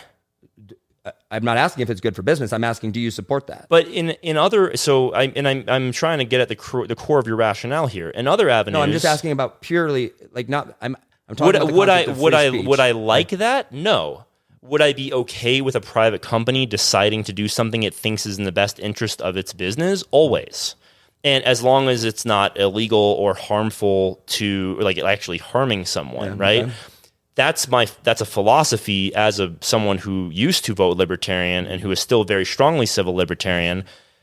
Do I like it? No. Would I ever run my company that way? No. But the market will, and I'm assuming you agree with this, the market will either reward or punish companies for taking certain actions. Unless there's a complete monopoly, which is why I think. No, Twitter there are certainly good. I mean, look, there's good arguments for and against that some of these companies have monopolies in their space. Sure. I mean, like, I think that you're going to be shocked by the Threads numbers from Q4. So I'm looking for the active daily use is through the roof from what I've been seeing, both from a corporate perspective. Don't and you think personal it's perspective. dangerous to have these media companies that can push the narrative that they see fit, and Yeah, also I lot of do. the Hugely. freedom of speech, I guess, regulations, they were written in a time before, or that the fact that this is a private company, so they can silence who they want. That was kind of written before social media was even a thing. Dude, but I could make the same. Okay, yeah. So yes and no. Okay, so a couple things here. I have so many thoughts around this. So no, Hold on. So I want to have hear all so many thoughts I around want to hear this. all. I just want a really quick question before I forget it with the Elon Musk thing. Do you, like, with Twitter and him doing it, do you believe that Twitter does allow for free speech? I believe actually, and interestingly, it elevates people who pay for the speech. So it actually puts the blue check marks at the top of replies, at the top of your feed. But like, just in general, do you believe that it allows for free speech? I think you can say anything you want on Twitter. Yeah. Okay, perfect. Okay. Yeah. I think you can say anything you want. I think that he has actually elevated the paid users, which does not mean that No, he has. Maybe he has. vocally says that. No. Absolutely. But if you pay for Twitter, your blue checkmark reply will be 100%. higher Yep. than the non-blue checkmark replies, and that is a way to actually you're rigging the market in terms of reaction and what's visible. Whereas Twitter used to reward the content in terms of what the market, its users voted on as like the best speech. Like, Unless they didn't like it. Unless they didn't like it, and Well, they literally censored it. I'm not saying Yeah. that there was not. I'm saying the old voting system of like the liking and the favorites. Now Elon elevates paid speech. That's just what that's the truth. It's elevated if you pay. $11. Yeah, but it's still paid. It's still paid speech. So it's premium speech, not free speech. But it's still based on what. Just because you have the blue check mark doesn't mean you're automatically going to go viral. No, But it just the means best that content as long as they pay for pay the blue for it. check. Yeah. So No, okay. Wait. But a couple of thoughts I have on this on the media stuff. Yeah. So first and foremost, I've been voting for people in most of my adult life who would push antitrust legislation to break up large companies and not let them get so massive. Yeah. Whereas the conservative members of my family and friends have been voting for people who have allowed, in the name of free market capitalism, the endless consolidation of multi-billion-dollar companies, and in fact now indeed trillion-dollar companies, to continually get larger and larger and larger and expand their monopolies in certain spaces, whether it's ISP monopolies or technology monopolies or social media monopolies. And so from my philosophy, I have a strong preference of voting for people who will go after these large corporations and actually break them up and introduce competition. Yeah, but not just who you support though, but like the concept behind it. Because I support people that.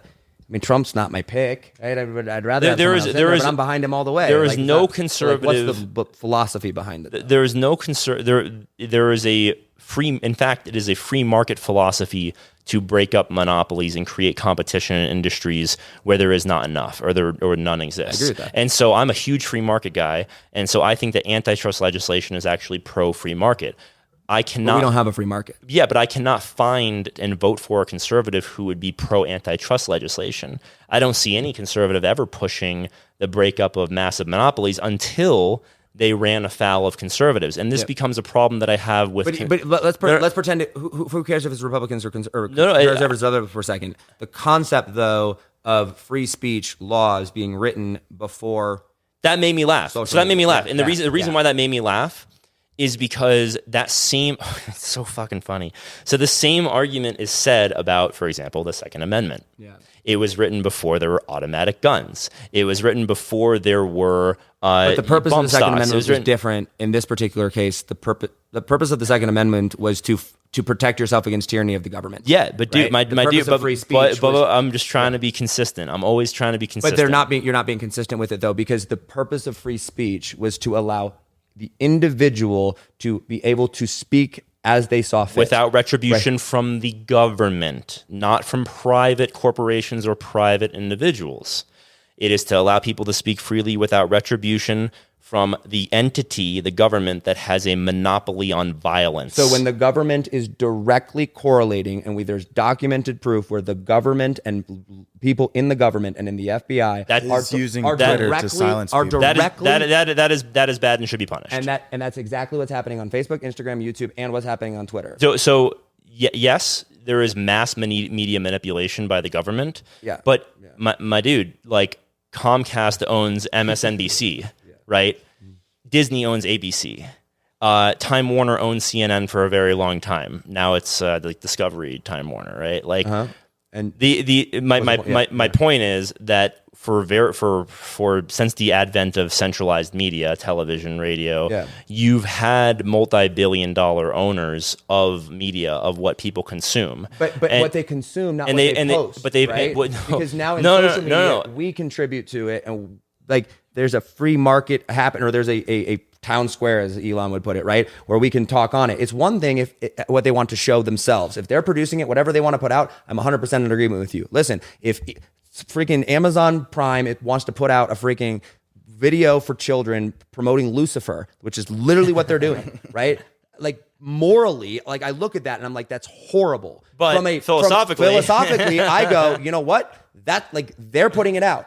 But at the same time, when you have a mass place where we're all interacting, like it changes because it's now not what they're putting out; it's what we are talking about. So are you arguing? Right? So you're arguing for which of the two things? Like you can't be racist, right? Like I can't go and I can't like discriminate based on race, right? I can't discriminate based on whether or not you're gay or not, right? I can't like if I owned a Walmart, I can't be like, sorry, you're black, can't shop at my Walmart. Oh, sorry, you're gay, can't shop at my... No, of course not, right? You can't say it because you're not gonna silence somebody. You can't because of who they are, what their preferences are. Well, same thing on social media. I can't be like, oh, you're conservative. Oh, you have this view. Sorry, can't shop here. I mean, right? we live in Colorado, where conservatives just won a major case that actually business owners can discriminate against gay people and not serve them. No.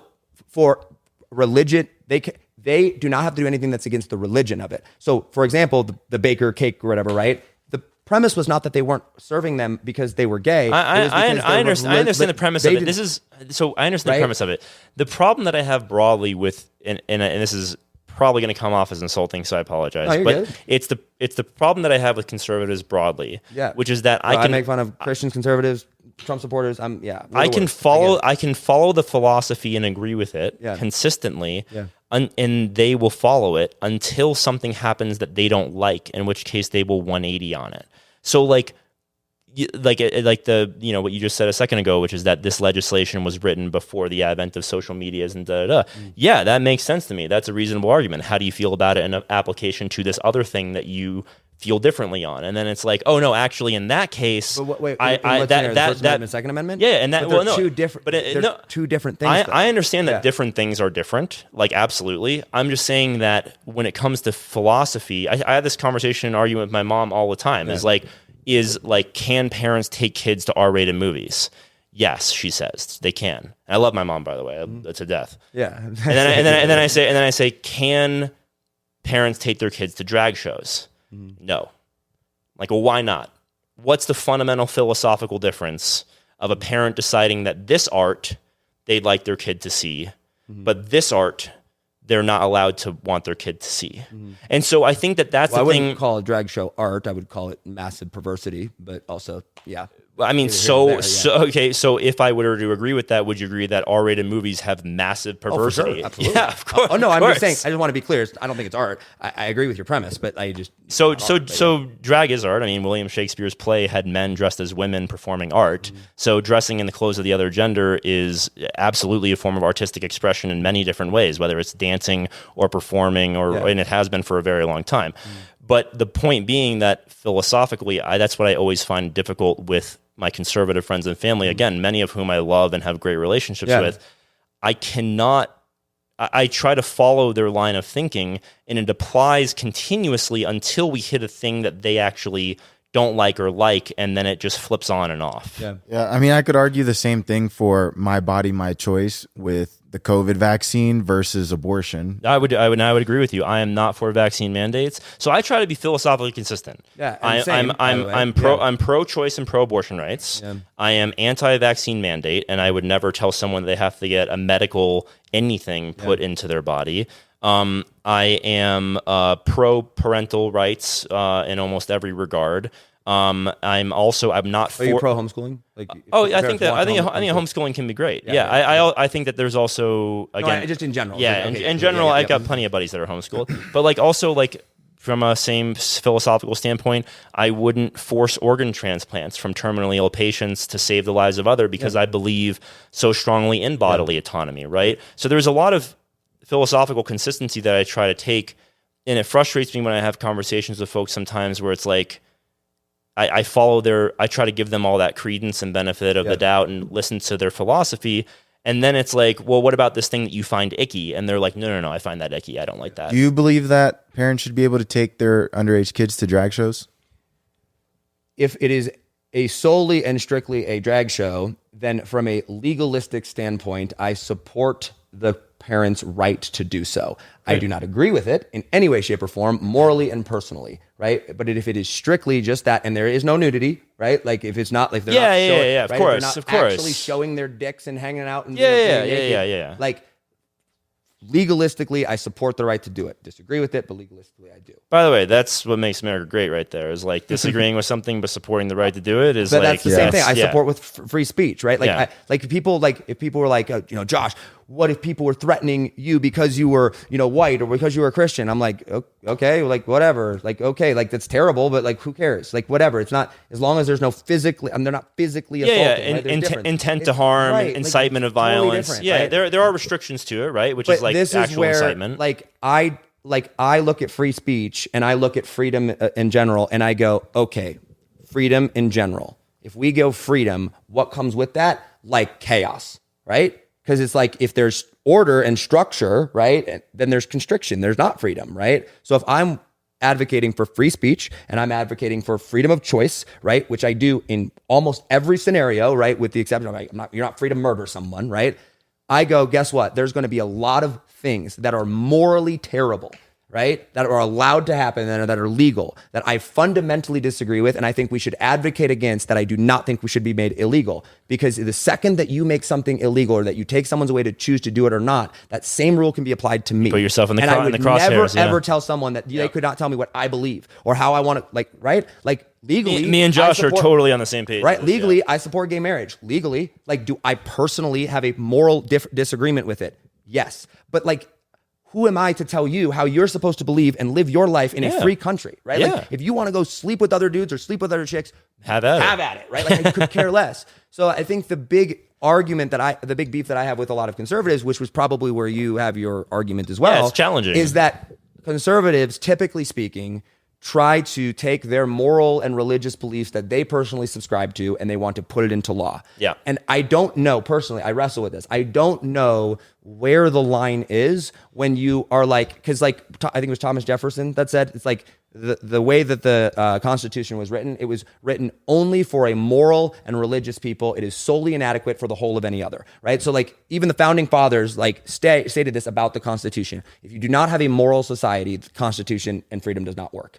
So I think that's an interesting philosophical statement. I mean, the guy that wrote it said it, right? I think that like that can, I can see his point. So my point with this is that there is a moral debate somewhere, right? Like, is it okay that we're teaching children in school at the age of 7 or 4 that they can choose their gender and they can be a boy or a girl, right? So, like, are you insane? So there's a man and a woman, right? This so you can't, I can't get behind that. But like at the same time, like I don't know if that's a thing of like, oh, that's because God's. It's like, no, that's just. What are you talking about? There's a man, there's a woman. Like what, right? So at some point there is a line. I mean, aside from hermaphrodites and people with the wrong chromosomal order, and things happen in nature all the time that are actually not just a man and a woman. I'm not taking a strong stance on this particular issue because I think that it's very complex. Yeah. Again, I believe people have the right to do whatever they want as adults. You want to transition, go for it. Right. It's actually interesting. Actually, slightly interesting segue. I don't want to take over the moderation here. If you're an adult, but like sex changes from minor. Are you? So a couple things. When I hear this a lot in terms of like from my mom. Again, Mom, I love you if you ever see this. But like I hear this a lot from her, which is like they're teaching kids boys can be girls and girls can be boys. I've never seen, so a little bit about me, I substitute teach on Fridays, maybe once or twice a month. And I do that because I do want to run for office one day. And I think it's really important that if you're ever going to legislate education, yeah, man, bro, I see what you mean. I get it. I mean, like, I could get behind it. You know what I mean? Like, I disagree with like half the shit, but like, I'm like, okay, I get it, man. Like, I try to have empathy for people and like understand where they're coming from. Like, and I hear this a lot, which is like they're teaching boys to be girls and girls. I think that that's mostly a straw man. I really do, because I haven't seen any data to suggest that it's in. But you can say that. But do you have a number of schools where it's taught? Do you have any data that would say this is the percentage of schools that have this in a curriculum? Yeah, so I will say this: there's a very famous. There's a very famous case where. I think this was in the 80s, but during a circumcision, they used an electrical method and accidentally burned off the kid's penis. So his parents basically tried to convince him that he was a girl his entire life. And by the time they'd gotten 18, the now girl, they tried to give him Barbie dolls and all this stuff. He said, I always felt like I didn't belong. They were given hormones and estrogen and all that shit. And this person ended up committing suicide, and they didn't realize until they were an adult what had actually happened to them. And it's the most documented case, because they took them to psychologists and everything. The most well-documented case of actually trying to environmentally and through hormones turn a biological boy into a girl, and it failed miserably. And I think by 24, he or she they committed suicide. There is no logical or scientific evidence to support in any way, shape, or form that a man can turn into a woman or a woman can turn into a man. But there's no evidence you can convince someone. I think that's what he was saying is that you can't convince someone there's something that they're not. So in terms of like teaching kids, which again I haven't seen data to show that it's a problem in any significant or even insignificant capacity. No, of course not. I wouldn't support confusing the shit out of kids. Telling them do you believe there are two genders, man and woman? I believe that's an interesting question, right? Because there's like sex and gender. So do I believe there's two sexes? We'll start with that. Well, there are generally two sexes. Yeah, of course, but like in humans. In humans, and in all animals, there are hermaphrodites. There are all sorts of variations on chromosomal order, naturally. But broadly, broadly, there's man and woman. Broadly. Anecdotally, I've heard stories from females that had interactions with someone where their arrangements down there were neither one way nor another. Yeah, it happens. But I would say... but does that mean that doesn't mean they're not they're not like, that doesn't mean that there's more than one gender or the other, right? Well, again, there's sex, which there is more than two. Like that's established. Like there are more than two. Like, But if someone has an arrangement, by and large, 99%, 99.9%, whatever it is, of course, there's two. You look around, right? Like we know this, but And so, do you believe that? but I'm I not. could But be it's not born in the wrong absolute. body? But it's not absolute. And I think somebody can be born in the wrong body. First off, I'm sure you guys know this, but the human brain is like extremely complex and very and very fucked up in a lot of ways. And people struggle with all sorts of different things, from anxiety to depression to bipolar disorder to ADHD to so on and so forth.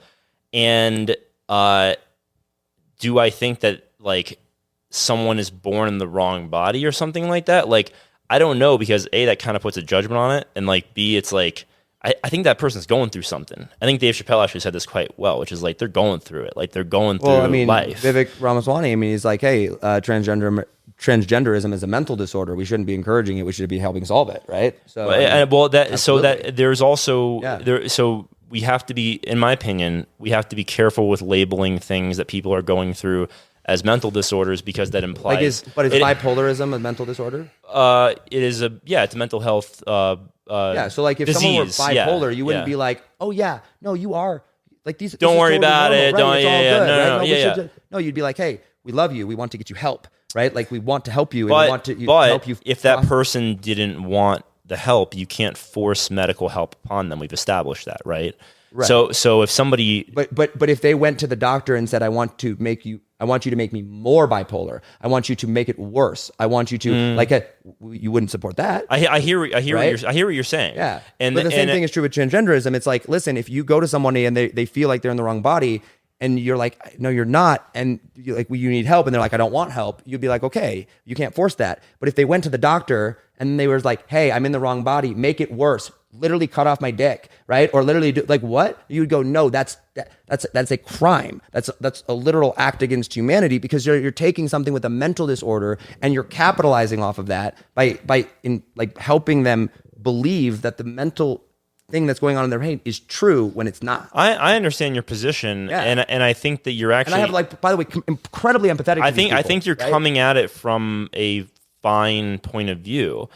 I think that without treatment, and treatment has been now defined by I'm not a medical doctor. I didn't go to medical school.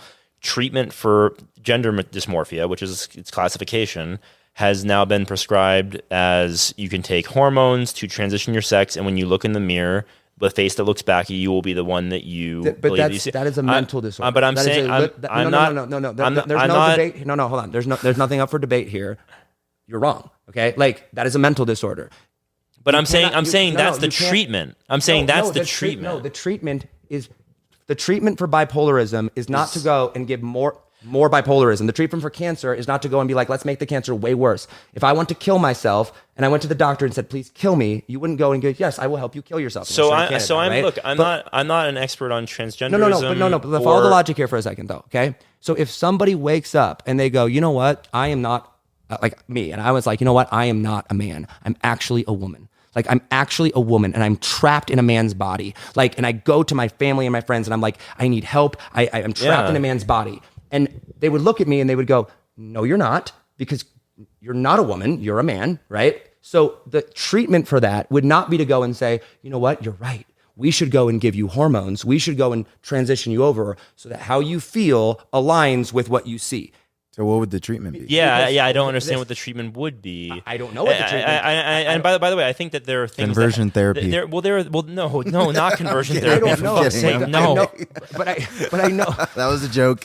Everybody. But I know that the treatment is not a sex change. There are right? things that you do before a sex change. You go to therapy for years. What do you mean before a sex change? You know, I'm saying there are many people who never undergo transition because they do get therapy. In fact, this is kind of an interesting segue, that's something I wanted to chat about a second ago. Yeah. With kids, puberty blockers, which I know is a very hot topic and potentially an emotional flag here, but I'm just saying that puberty blockers are actually a useful tool for parents whose kids are coming to them and saying, teenagers or younger, I'm trapped in the wrong body. I want to go into church. Puberty blockers are a temporary pause on the secondary sex characteristic development of the kids. But that assumes that you think that they can be trapped in the wrong body. But no. But what the puberty blockers do is it gives you time to bring your kid to therapy and to have them not have a ticking time bomb of the secondary sex characteristics developing in their minds irreversibly to a point where they're considering suicide, because suicide is extremely high in this community. So because it's a mental disorder that you are going and you are saying is normal. No. First off, saying normal. That's actually what it is. No. It's normalizing something and making people. Your argument makes zero sense, and every time you say it, you're making it seem like you're supporting a mental disorder. All right, let him finish the argument. No. But there's no argument. I can tell that this definitely riles you up, and so it does, I because you're wrong.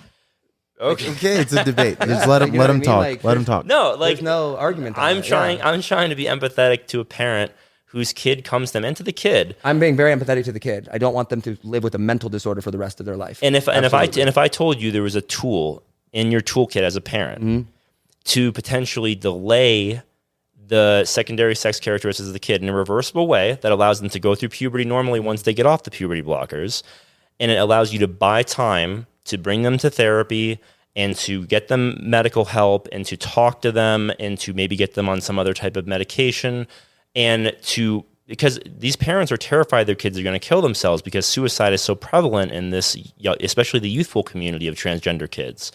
And so if I could tell you there was a tool in your toolkit to delay that and to actually give you the opportunity to talk to your kid and figure out what's happening over the course of years without that puberty time bomb taking over their head, which creates that intense pressure to do something drastic, whether that's a sex change or killing themselves because they're worried about that time bomb, I think that as a parent, you would want that tool very much in your toolkit. And so what concerns me is that I'm seeing this conservative movement, and I'm curious how you feel about this. I'm seeing this conservative movement to ban and to outlaw puberty blockers, when in fact they're actually an extremely important toolkit for a parent trying to prevent their kid doing something drastic in a temporary prevention tool. So that's actually something that's been very. Are you asking me what I think about it legally, or do I ask you what I think about it personally? Both, because I think that it's counterintuitive to ban something that can be a treatment that's not a sex change. I think that there are very, very few exceptions to things that should be banned. Like, I'm pretty much pro everything being legal. Okay. Right? Yeah. So, like, from a legalistic perspective. Yeah. Like, pretty much everything. Okay. Right? Like, yeah. with rare, from a perspective. Yeah. I think that it is a horrible, disgusting idea that one would entertain, that if your child came to you and said, I think I'm trapped in the wrong body, that the immediate response to that would be, let's puberty block them so that they're not going to experience going through puberty so that we can get this sorted out with, rather than just being the parent and sitting with your child and loving them and walking through them and showing them the truth that you're not trapped in the wrong body, right? You are fearfully and wonderfully made. Like, you are a human being, and you're not trapped in the wrong body. Well, let's say you do that and they disagree. Right. Yeah, Then where do you go from Then I there? continue to walk with them. I don't. And by the way, in puberty. your mind, you're thinking that the puberty blockers are sort of an immediate first step, but they're not. They're like. But why do you want to block puberty? Because you have this, again, the ticking time bomb of the development of secondary sex characteristic, facial hair, breasts, all these different things. And if I am a dude and if my daughter, right, I have a daughter, and if she is 12 years old and were to come to me and be like, hey, I feel like I'm trapped in the wrong body, right? You're saying that I should not want her to, like, develop into a woman? No, of course not. But what do you mean with the whole? I'm saying you want what's best. I'm saying you want what's best for your kid. Like, Right. I've just met you and I can tell that 100%. Dude, I saw you with Willow. Sorry, I don't know if I should say your daughter's name. Sorry, but she, be famous by the time she's 50, dude, you are like you clearly a dad. You love her so Love her to much. death, I'm right? so excited for you. Yeah. 100%. So I actually don't want to personalize this because I don't want to make it about your dog. Like, I feel like that's that potential. This is me. I just don't Cool, want to. whatever. You know what I mean. But you know what I mean. Promise you, I'm not offended by this. Okay, Promise. okay. Like, what? So you want what's best for her. Yeah. And what I would say to you is, if she was 12 and she came to you, I'm in the wrong body, Yeah. crying every day, depressive state, freaking out, what's your first move? Maybe take her to a therapist, maybe take her to a psychologist after you talk to her one-on-one, of course, as her Take parent. her to church. Right? Maybe to church, take her to a therapist, take her to a psychiatrist. There are a lot of steps. And then at some point, and this is, again, I hate to personalize it like this, but she tells you, look, I'm worried that I'm about to develop breasts and there's no going back and I'm going to get my period and so on and so forth. And Dad, I can't live like that, and I'm gonna kill myself, right? And this is what happens to parents all across the country. Not in huge numbers; it's a small percentage of people, but it happens to parents all across the country. And that situation, to me, is one of the most terrifying, horrific. Yeah, I would say from your perspective, it makes a lot more sense hearing it this way, because when your first option is talk to her, try to convince her otherwise, take her to therapy. If that doesn't work, then you're like, okay, if we keep going down this path, then ultimately it's a high suicide risk. Hold on. So the only other option I have left right now is puberty blockers. To delay it. It's a temporary delay, right? And then you buy yourself 1 year, 2 years, 3 more years of time to work her through whatever she's going through. In your mind, that's you're solvable. assuming that this is you're assuming that this is a mental disorder, though. I'm assuming that she would be experieing a mental disorder, and how she is feeling is not actually true. Like, yes, she's experiencing, like, that's how she feels. Again, that's not truth. Right? So is that the argument you're coming from, or are you not coming from that argument? I would say that whether or not you believe it's true, you would want the same thing logically that I would want, which is to buy time for your solution. And do I think it's a mental disorder? I think that's an ugly term that would really carry a stigma, and also something that's like needs to be cured or fixed or whatever, which you probably believe. And that's, I can actually understand your viewpoint there. Yeah. I think it is a mental health disease, similar to a bipolar or something like that.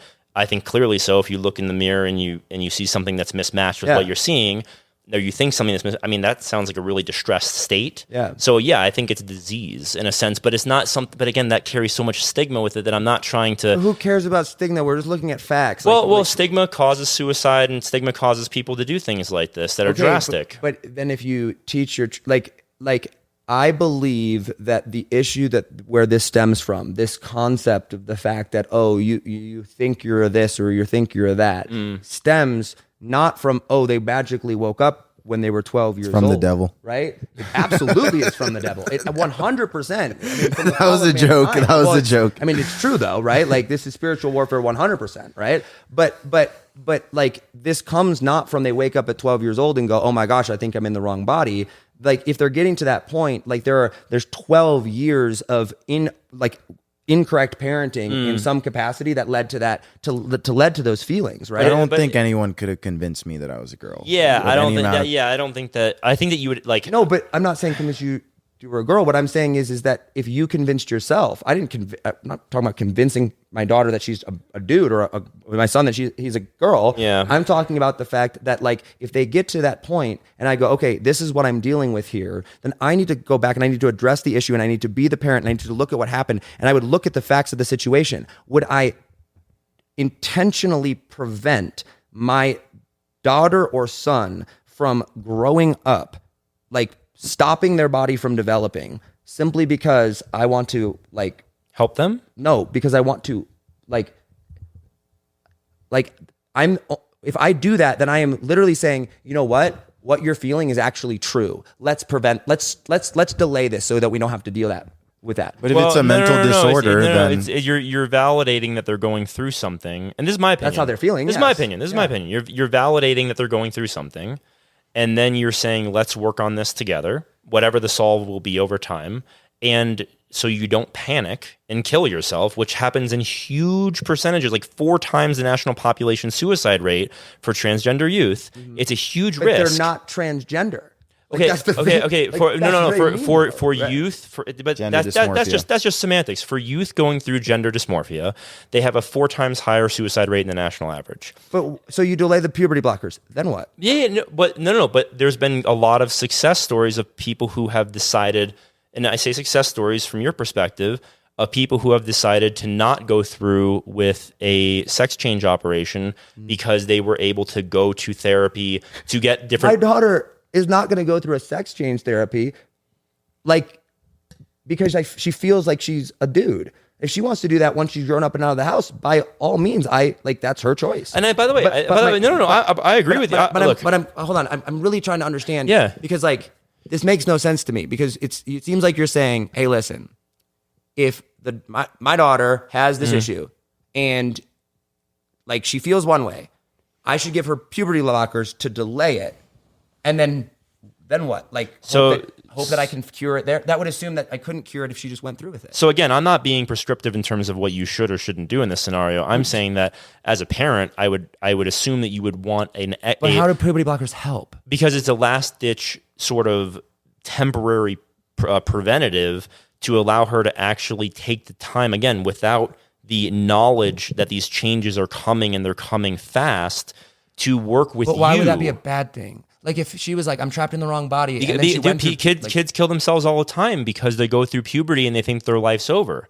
I would love to see the statistics of which one of those grew up in a home that was two parents that prayed daily, that were in the Word, that loved them, that gave them care and attention and explained masculine and feminine and actually showed them what traditional and healthy masculinity and healthy feminism looked like. Because I bet you it's basically zero if that's the case. I think that, again, no offense, I think there's a hubris there coming from you as someone who is religious and is going to raise your child as religious, that this couldn't or wouldn't happen to you, when in fact I just think that it's a statistical percentage of people that go through bipolar, that go through gender dysmorphia. Because if you're saying it's a disorder just like bipolar, that it, like, there's just as many Christian bipolar people as there is in the general population. There's not fewer Christian bipolar people. I wouldn't say that there's a lower chance of it happening if you do classify it as a disorder, but not an environmental. It's end up in suicide. Not going to, not 100%, but a 4 times higher rate. And so that's what I'm saying. I'm saying, okay, wait a second, like. You're saying kids from religious families don't commit suicide at equal rates? No, but what I'm failing to understand, like where I am, like where my line is drawn, like a blocker. Line in the sand is that it's man and a woman, right? Like you're not in the wrong body. You can feel that way, but it's not reality. Okay, so that's first. But then what I'm failing to understand, and where I'm happy to change my mind on, if you help me see what I'm not seeing, is how does me giving my child puberty blockers change anything except for delay the inevitable of what is going to happen? Like, how does that make it better? Well, or even give you the opportunity to make it better. Well, so first off, in your mind, it's not inevitable, right? Like in your mind, you actually can convince your daughter to not make that transition, right? So is it easier to do that in 3 weeks or 3 years? 3 years. 3 years. Yeah. So if she is 12, going on 13, about to go through puberty and have secondary sex characteristics develop, and she's saying, I need a sex change now in the next 12 months, otherwise my life is over, or I'm going to kill myself. I would say that you would say, take the puberty. I assume you would say, absolutely not. I would say that no way she's taking the puberty. I would say, sweetheart, that is not true. Your life is not over, and we're going to walk through this together. And I would move heaven and earth. I would shut down my business. I would turn like anything that I needed to in life to be there for her every single step of the way. And as someone who believes in parental rights, with absolute parental rights with their children, and who believes in medical rights and medical autonomy, I would say that you can absolutely do whatever you'd like to do. I would not take away a medically prescribed tool from parents who see their strategy as different than your preferred strategy to address this.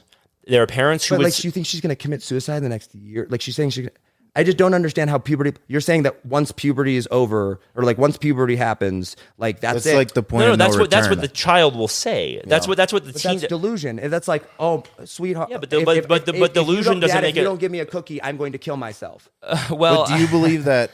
What? That like, the parental, do you believe the parental right should be revoked?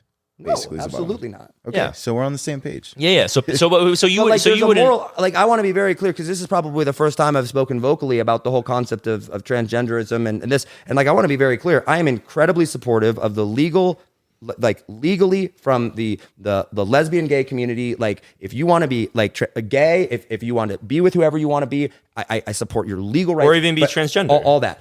And if you at a consenting adult age want permission to go, and you want to live in delusion, and you want to pay for it, and you want to chop off your penis, by all means, like do it. Like, that is legally okay. Right? 100%. I support that. Yeah. Right? What I do not support is taking a child and telling them that and encouraging or supporting this idea that they can be somebody else. Like a man can be a girl and a girl can be a boy. Like that's not a thing. Yeah, that doesn't exist. Like transgenderism is a lie. There is no such thing as a man becoming a woman. So it doesn't exist. So right? aside from the philosophical difference that you and I have there, no, but like legally, if you want to do it as a consenting adult, but I want to just say, like morally, from a moral perspective, transgenderism isn't real. There's one man and one that are man and woman. That's it. And I want to be like, I will die on that hill, right? Like, I mean, but then you'd literally die because hermaphrodites exist. So you're just wrong. What does that have to do with me being a man and being a woman? A guy cannot be a girl. Well, I'm not saying that, again, these are semantic societal constructs and like what you think people can and can't do. Right, yeah. No, this is what you think that people can and can't do. And I respect that. I'm sorry. Like I'm in the middle of my point here and then I want to hear it, which is this. It's delusion and it's dumb. If you're going through that and if you're dealing with that, massive, insane amounts of empathy and like, a lot of empathy for the dumb retards that you are, is what he's saying. No, but like if you're going through something, like I am empathetic. I don't think that we should ban these people. I don't think we should shun these people. I don't think we should like cast them out of the church. Like, I mean, I go to a church that is incredibly welcoming and opening, not in supportive of gay marriage or of transgender, but if they came in, it's like, we're not going to push you away. We're here. We're caring. I don't hate you. Jesus loves you. I love you because Jesus says that. And so, like it's delusion, right? And so I want to be very clear on that because like legally, I support anyone's right to do whatever the frick they want to themselves. But like morally and from a perspective of just societal construct, give me a break, right? Like it's not okay. It's not. And I love you if you're going through it and I support you. Also, it's delusion. That's it. I mean, yeah. I think that calling people dumb and delusional is one of the reasons why there's such a intense hatred and stigma of the LGBT community where people are going into their bars and shooting them up. Mm-hmm. And it contributes to the higher suicide rates.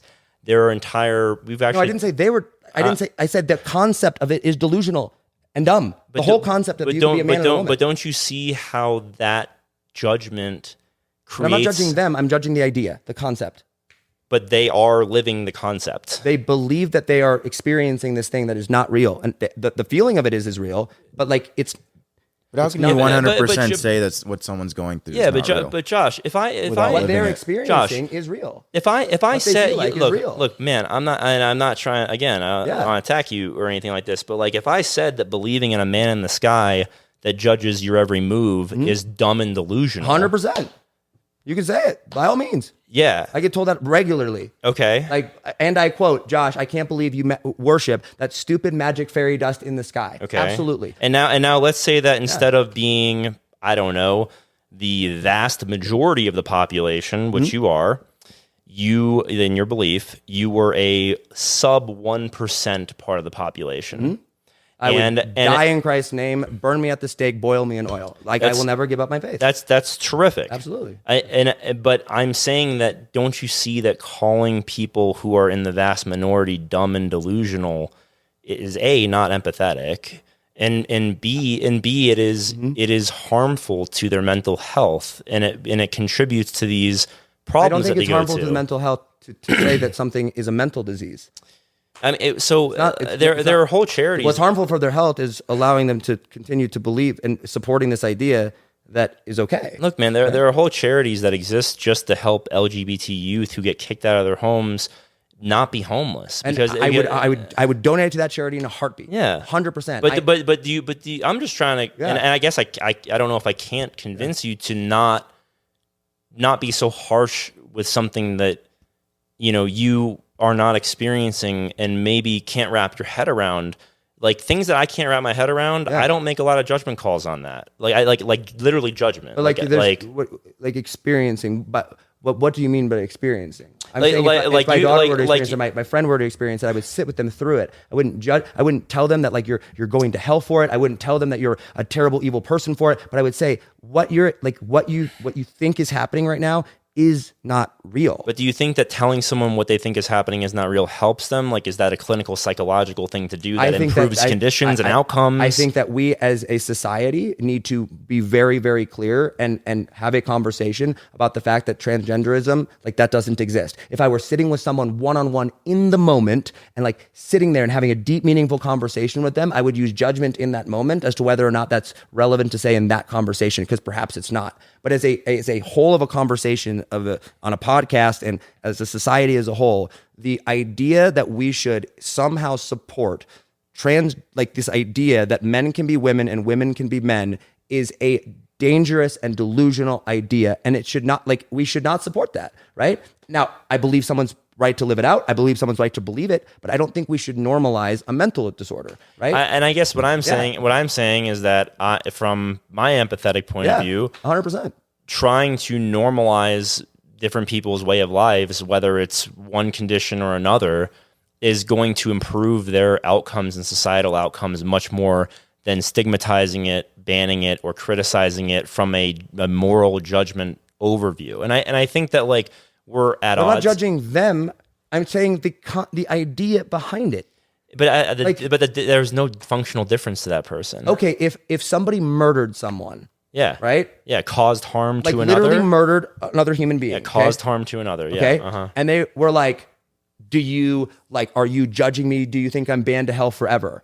I would go, no. No, because it's a violation of the do no harm principle. But also, I wouldn't go to them and I wouldn't be like, but it's totally okay that you murdered someone and it's fine, right? And you should be able to live out the idea that it was totally okay to murder someone, because that's delusional. But I wouldn't be like, you're going to hell.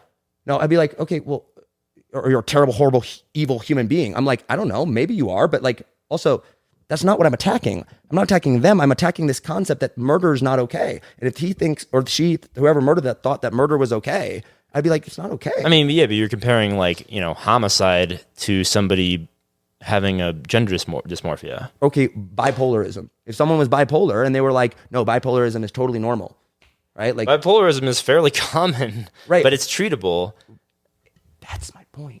My point is that if you were to tell someone with bipolar disorder, you don't need a treatment. But the funny thing is I'm telling you that there is a treatment, and it's called puberty blockers. But that's not a treatment. That's a delay to have a conversation But it's not a delay of the inevitable. It's a delay of the thing that's causing your child extreme anxiety. Have you ever had a panic attack? Yes, yeah. One time, great. It was weird. Not great, awful. But but you see where I'm going with this. Like that panic. I never understand it before. Once you have it, it's like, holy fuck! That is 100%. It's one of the worst. And I think that level of anxiety is what a lot of these people and children are dealing with. And again, puberty blockers are not going to help that. You know what is going to help that? The love and attention of a mother and a father who loves them and sits with them and understands them and says, I hear you and I'm going to walk with you and puts them first and says, you know what? We are going to walk through this together. I think we've played out this conversation. Yeah, we absolutely have. But I think that doing what you want to do would be easier over 3 years instead of 3 weeks or 3 months. Okay. Yeah. All right. Yeah. We can disagree on that, but yeah, I think our hearts are both in the same place. I think our approach to it is radically different. Moderator, where do we go from this? Yeah. All right. Because that was intense and good. I think. Yeah, that was great. The final topic. A few months ago, a gentleman ran into the park across the street with a assault rifle and waved it at pedestrians, and about 5 minutes later, the cop showed up. He fired one shot at the police officers, and they killed him. So sounds like a suicide by cop or something. Yeah, that's my theory. What do you guys think in terms of the Second Amendment was brought up earlier? Where do we stand in terms of gun control, school shootings, and should we be stricter on gun laws? Should we be looser on gun laws? We'll start there. I'm super curious as to what you think about this, because what do you think? My default stance is that anyone that is a legal citizen of the United States should be able to carry a gun. Okay. Period.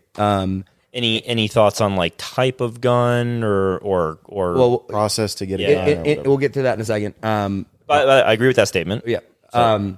I think that there is a massive mental health disorder or epidemic in America, not disorder, but just mental health issue, right? A crisis. I agree with that statement. 100%. And I believe that obviously guns in the hands of those people would be a bad thing, right? I fundamentally disagree with the approach that because there's a mental health disorder or a mental health epidemic in America, that the solution to that is to ban all the guns, right? So I don't agree with that solution. So I believe I agree with that as well. Yeah. So I am very much pro Second Amendment. I am very much pro being able to carry and one's right to defend oneself. In the case of what you're referring to here, do I think that a civilian should be able to walk into the middle of a park with an AR-15? No. Do I think that a civilian should be able to own an AR-15? Yes. Right? By all means. And I don't think there should be any limits on that in what they should do to defend themselves. I think where my stance on gun control is I believe that there should be a massive amount more education, not in who can and can't get guns. How to use a gun. But exactly. Yeah. So when you go and you want to purchase a firearm, the class that you should have to take should have nothing to do with the fact, do we approve you or not? It's, have you gone through the required safety to own and operate a firearm? Because I grew up and I had gun safety classes every year of my life for 8 years. Every single human that I knew owned a gun. It was you'd walk through Walmart and half the people in there were carrying guns. I got a shotgun for my 10th birthday. Right? Absolutely. Right? But then you go to a place like Denver, right, where we're at, and you have this, very, very concentrated a group of people that have had little to no exposure on guns at all. They have no idea how they operate or safety or any of that. And this, I understand why someone would be hesitant to just be like, hey, let's just hand everybody guns. But I think everybody should be able to carry a gun. I think guns should be very easily accessible, as long as there's proper education. And I think that's where my default. So like a driver's license, but for guns. Yeah, basically, yeah. Yep. So I think that's all fairly reasonable position. Yeah. So a license for firearms that you need to demonstrate your proficiency and knowledge and safety helps with accidental discharge deaths and gun safety storage and that sort of thing. Yeah. I think that makes total sense. I think be able to purchase a gun, by the way. Yeah, I vibe with all that. So maybe we won't really have much to disagree on with this. The thing that I think is kind of interesting overall with this debate is that there are 400 million guns in the United States, more guns than people, right? There's probably more like a billion. Yeah, 400 million that we know of. Right? Yeah. So there's more guns than people that we know of. We have the highest gun ownership rate in the world, I think. God bless America, right? God bless America. But that's what Jesus would have wanted. But I think the interesting here is the debate is more interesting to me than the actual situation or outcome, because situation's bad, right? I think Shane Gillis said it very funny recently, which is we're not doing anything about that. He's like we're just, it's bad. And it's just So but I think it's interesting that the debate is so fervent and so passionate. Because I don't see any action happening at all in terms of gun control, added gun bans, gun restrictions. The Supreme Court just ruled that it's legal to, I think scrape off the what do you call it? The serial number of the gun or whatever. But in Indiana, you buy a gun and it goes into the system, but it has no tracking to you whatsoever. Yeah. The government has no business knowing whether or not you have guns. They have no business. Well, aside from the license, that you're suggesting. No, that's this person can purchase a firearm because they've gone through the proper education. So it's pre-purchase. So they don't know if you've actually purchased. Right. Okay, that's interesting. Right, so you go to the gun shop and they go, hey, do you have your license that prove that you went through the class? And you go, yes, I get a little, honestly, this is going to sound really callous because people's kids are dying every day. I get bored by the gun debate because there are, and we're in Colorado, right? The Aurora movie theater shooting, Columbine. There were three shootings last year in schools here. It's horrific. And I said, I substitute teach on Fridays to learn the education system, and you can see the kids whenever there's a noise in the hallway. And they give the teachers walkie-talkies in case there is a shooting, and whenever that fucking thing beeps, every head in the room is on a swivel looking towards it. Yeah. And so, you know what the hierarchy of needs is? Yeah, 100%. Yeah. Yep. So that physical safety piece of education is actually being undermined right now tremendously. Yeah. And if your physical safety is undermined at the bottom of that pyramid, you can't learn. So I actually think that there's like a education crisis happening in slow motion. Now 400,000 kids have been in a school that's experienced a shooting. But like, what does that have to do with No, someone's ability to I'm just design? kind of outlining the problem, which is like it's a massive problem. I don't want to sound callous towards it. It's actually it's a really complex systemic social problem. But I find that like the fervency the fervor that people use when they're debating the gun debate, especially on the right, but that's my bias, where they're like, they're not going to take our guns, like they're not going to ban our guns. I'm like, dude, nobody's going to fucking take your guns. Nobody's banning your guns. Obama was in office for 8 years. Not a single gun was captured. Like Sandy Hook happened under his watch, and like nobody got their guns taken from them. So I don't But like they definitely do want to do that. They just can't. I think. right? Well, first off, I think all governments, all the time, over every era, want to disarm the population. It's So I'm not a reasonable but it's thing not. that would ever happen. Yeah, it would never happen. Right. It's But- never going to but happen. It's not here. going to happen. Never. But they do want that. Like, but I like think you I said, think like that I think that governments would prefer an unarmed populace. 100%. Don't get me wrong. Like I think absolutely. that's fair. And I think that if you were to attack the issue, that the way that you would attack the issue is like little chip away at a time, right? Little chip away at a time. Yeah. Little chip away at a time. Yeah, So- little actions here and there. Right, and Like Colorado just raised the age to 21 to purchase a gun, which I think is great because there are 18-year-olds in high school. There are no 21-year-olds in high school, yeah. and that's So a barrier to another school shooting, right? Yeah. So I can see the argument for things of Cooling that off nature. periods, that sort of thing. And by the way, I think that's by and large what people on the left want is they want waiting periods. Like you go to a gun store and say, hey, I want to buy a gun today. Okay, great. You have to come back in 8 days.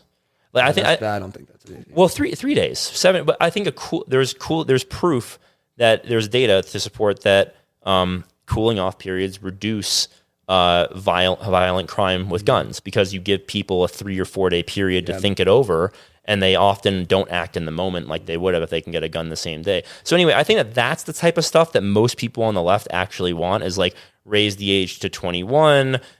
Restrict or increase the price of certain weapons or restrict the circulation, like cooling off periods. I think that those are all pretty reasonable things, and I haven't really heard. I hang out with very progressive people, like socialists, like different things like that, and no one talks. In fact, most socialists I know are well armed, actually. So I don't really get the debate, to be honest. Yeah, I think it's pretty. I think that like everybody wants reasonable stuff, and then we can't have it because of the corrosive corruption. That I was talking about earlier. Yeah, I would generally agree. My philosophy on guns is: listen, government, leave me alone. Like everything else in life, right? So leave me alone. Don't tell me what to do. Don't tell me what I can and can't do. Yeah. And I'm gonna have. What about cops in elementary school in every I mean, school? I'm a big. That would be my immediate proposed solution. It boggles my mind that we have as many school shootings as we do, and we don't go like. I'm thinking about even veterans like need jobs and or this to where you could go and hire veterans or people that are standing not with big scary guns. Right, but like are there at the entrance of schools to put. We had a cop in my high school, but I went to high school in the hood. So yeah, so I think that's a good solution. So so like schools aren't able to. There's just kind of a slight tangent. Schools aren't able to break up fistfights anymore amongst kids. Public schools, they're not supposed to. At least teachers still do, but they're supposed to call the officer on campus to come deal with violence or fights or different things like that, even if it's just wailing on some kid or something like that. We have, as a society, sort of outsourced being the parent in the room to the officer on campus and in schools. And I think as a very civil libertarian-minded person, I don't want to indoctrinate and train the next generation of kids to think that the police can solve every problem. The man in the uniform. Well, it's not every problem. It's literally just guard the door. So I understand that. I think that there is a certain conditioning of walking into a school and seeing an armed guard. That is both concerning for kids and it's not comforting in some ways as well.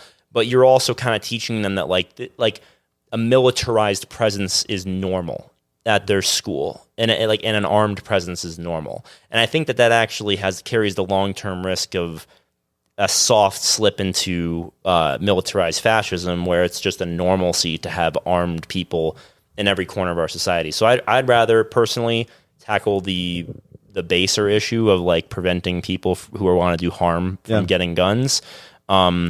But I can certainly understand in the case that that's not possible. Yeah, I'd probably prefer an armed guard at my kid's school. But there's also not a lot of data to suggest that even prevents school shootings. I mean, look at what happened. I definitely don't any guns at all. So yeah, I mean, well, look at what happened in Uvalde with the officers that were on campus. You know, like it's not a silver bullet. Yeah, I think correct me if I'm wrong on this. If I were to summarize your point of view for many of the topics that we talked about today, would be that if in a broad scope sense compared to my point of view, is that generally speaking, you would like to still have hope that hope in the government to provide some form of solutions for like long-term solutions for society. Hope in society. Yeah, right. Yeah, because I think that living without that hope is really tough. No, specifically from government and institutions. Yeah, I think that government institutions are just people, right? Yeah. And you put better people in those seats over time, and I think good things can happen. Yeah. And I think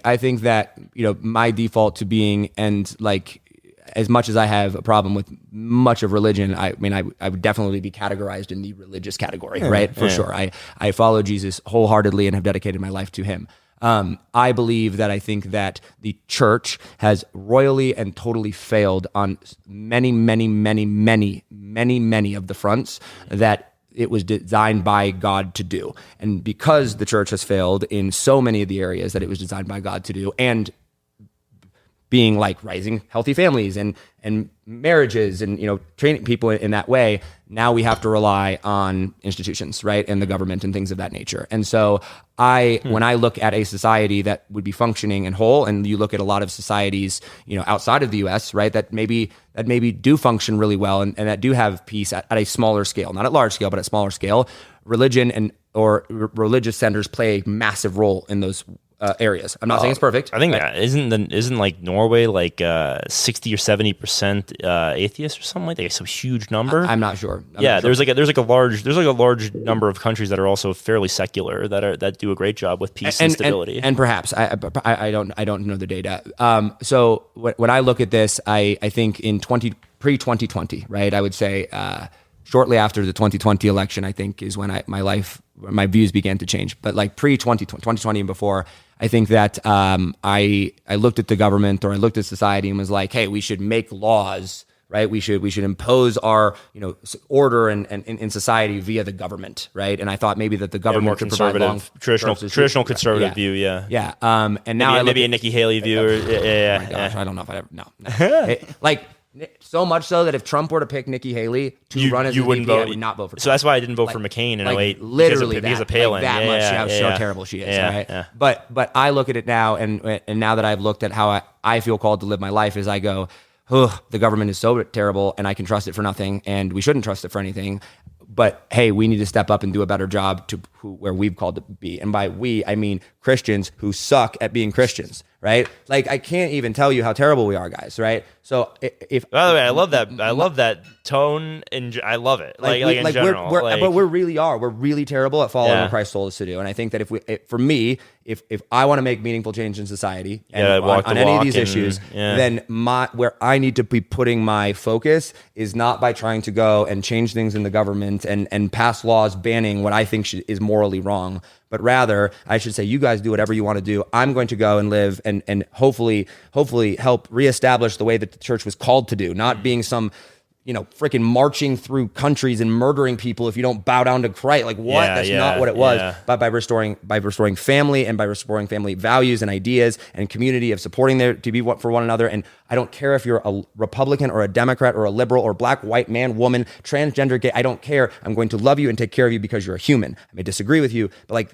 that. And like that, I feel like is like what Christ called us to do. Like that's that's the God I serve. And my final thought on this is like when you walk into so many churches today, and you listen to so many Christians, their view of God is a white Jesus who cares about the majority of or their own secular people, and anyone that disagrees with them is banned and going to hell. Tribal, right? And we should push them away. And like, that's wrong. Right. And I don't that's wrong. And if you're a Christian and you believe that, I think it's wrong. And so that's where my view falls. Yes, I have strong beliefs. Yes, there's things that I wrestle with, but like by default, like that's where I feel like I can make meaningful change, not in the government. I think that's well said. Yeah. And I think that that's actually a reasonable position to have when it comes to like that personal identity and personal philosophy. It's kind of interesting. We kind of did a 180 in our 20s, I guess, because I started out in my early 20s being extremely libertarian from having been very conservative, and wanting to dismantle the government and bring it all burning down. Ron Swanson, bring it to a burning heap of rubble. And, like it was because I noticed that the bigger the government, the more bad things that just kept happening seemingly. Now, and then I just kept happening. Deficit, bigger every year. Republicans are in power. Deficit kept getting bigger. Democrats are in power. Oh, Jesus, they keep grabbing more. Like, and I realized, I think that my core like epiphany was like, it doesn't fucking matter who's in power. Like the government's going to keep getting bigger and keep spending more money specifically Until Bitcoin takes over. Well, until the collapse happens, right? Yeah. But so then my kind of like turnaround was like, well, okay, shit. Like, if they're going to spend $4 trillion a year, probably 5 by now, right? I haven't looked at it recently. But if they're going to spend $4 trillion a year, they might as well spend it on good shit. And so that was kind of like my turnaround of like... I can kind of get behind that idea, I guess. Right. Yeah. Like if it's going to happen regardless of if Trump's in office for 4 years and runs $1 trillion deficits or Biden's in office for 4 years and runs $1 trillion deficits, okay, like let's finance medical school for everyone who's qualified. Yeah. Like, okay, like let's build more high-speed rail. And okay, like let's put... more. I don't know how you feel about renewable energy, but like more solar panels in Colorado, like on right, actually, yeah. Like let's make it a law that anyone who wants to get solar panels can get them half financed by the government or whatever it is, like tax credit stuff. Anyway, my point is that like if you're gonna spend the cash, spend it on America and spend it on good like healthcare for people. Don't let. And this is again, I open with this and I'll close with this. Don't let cancer bankrupt people. 43% of medical debt. 43% of bankruptcies in the United States come from medical debt. It is the largest cause of bankruptcy in the United States, and it is uniquely American. Medical debt, medical bankruptcy do not exist in any significant quantity in any other country in the world. Yeah. And it is crazy that you can work your whole life, be a good man, good woman, pay into the system, raise a family, save, scrimp, do everything right, and get cancer at 64, and your whole fucking life savings is gone. And you die poor, in debt, destitute, adding insult to injury, or you never even seek treatment because you can't afford it. And I think that that's kind of what drives me to, like, I have some personal, family and other background that, so... I really I find it insane that we let people suffer in this country to such a high degree when we spend so much money. So that's what drives me to be a progressive, is to help people with the money that we're going to spend one way or the other. Well, dude, I appreciate it. I think that's a good stopping point. Thank you guys. This was everything I thought it'd be. Dude, this was tremendous. Dude, thank you for hosting in your home and having us over. I love doing this stuff. JR, thanks for the idea. This is great, man. That first text, man, I was like, oh boy, JR knows me well. I like these. I hope your audience liked it too. Put it out. So thank you, appreciate it. Wait, did we say our names actually? Did you say your name at the beginning? Colin McIntosh, Sheets and Giggles. Cool, yeah, Josh Forti, JR Rivas. The man, the myth. I don't know the legend yet. You'll get there. All right, thank you guys. Thanks, guys.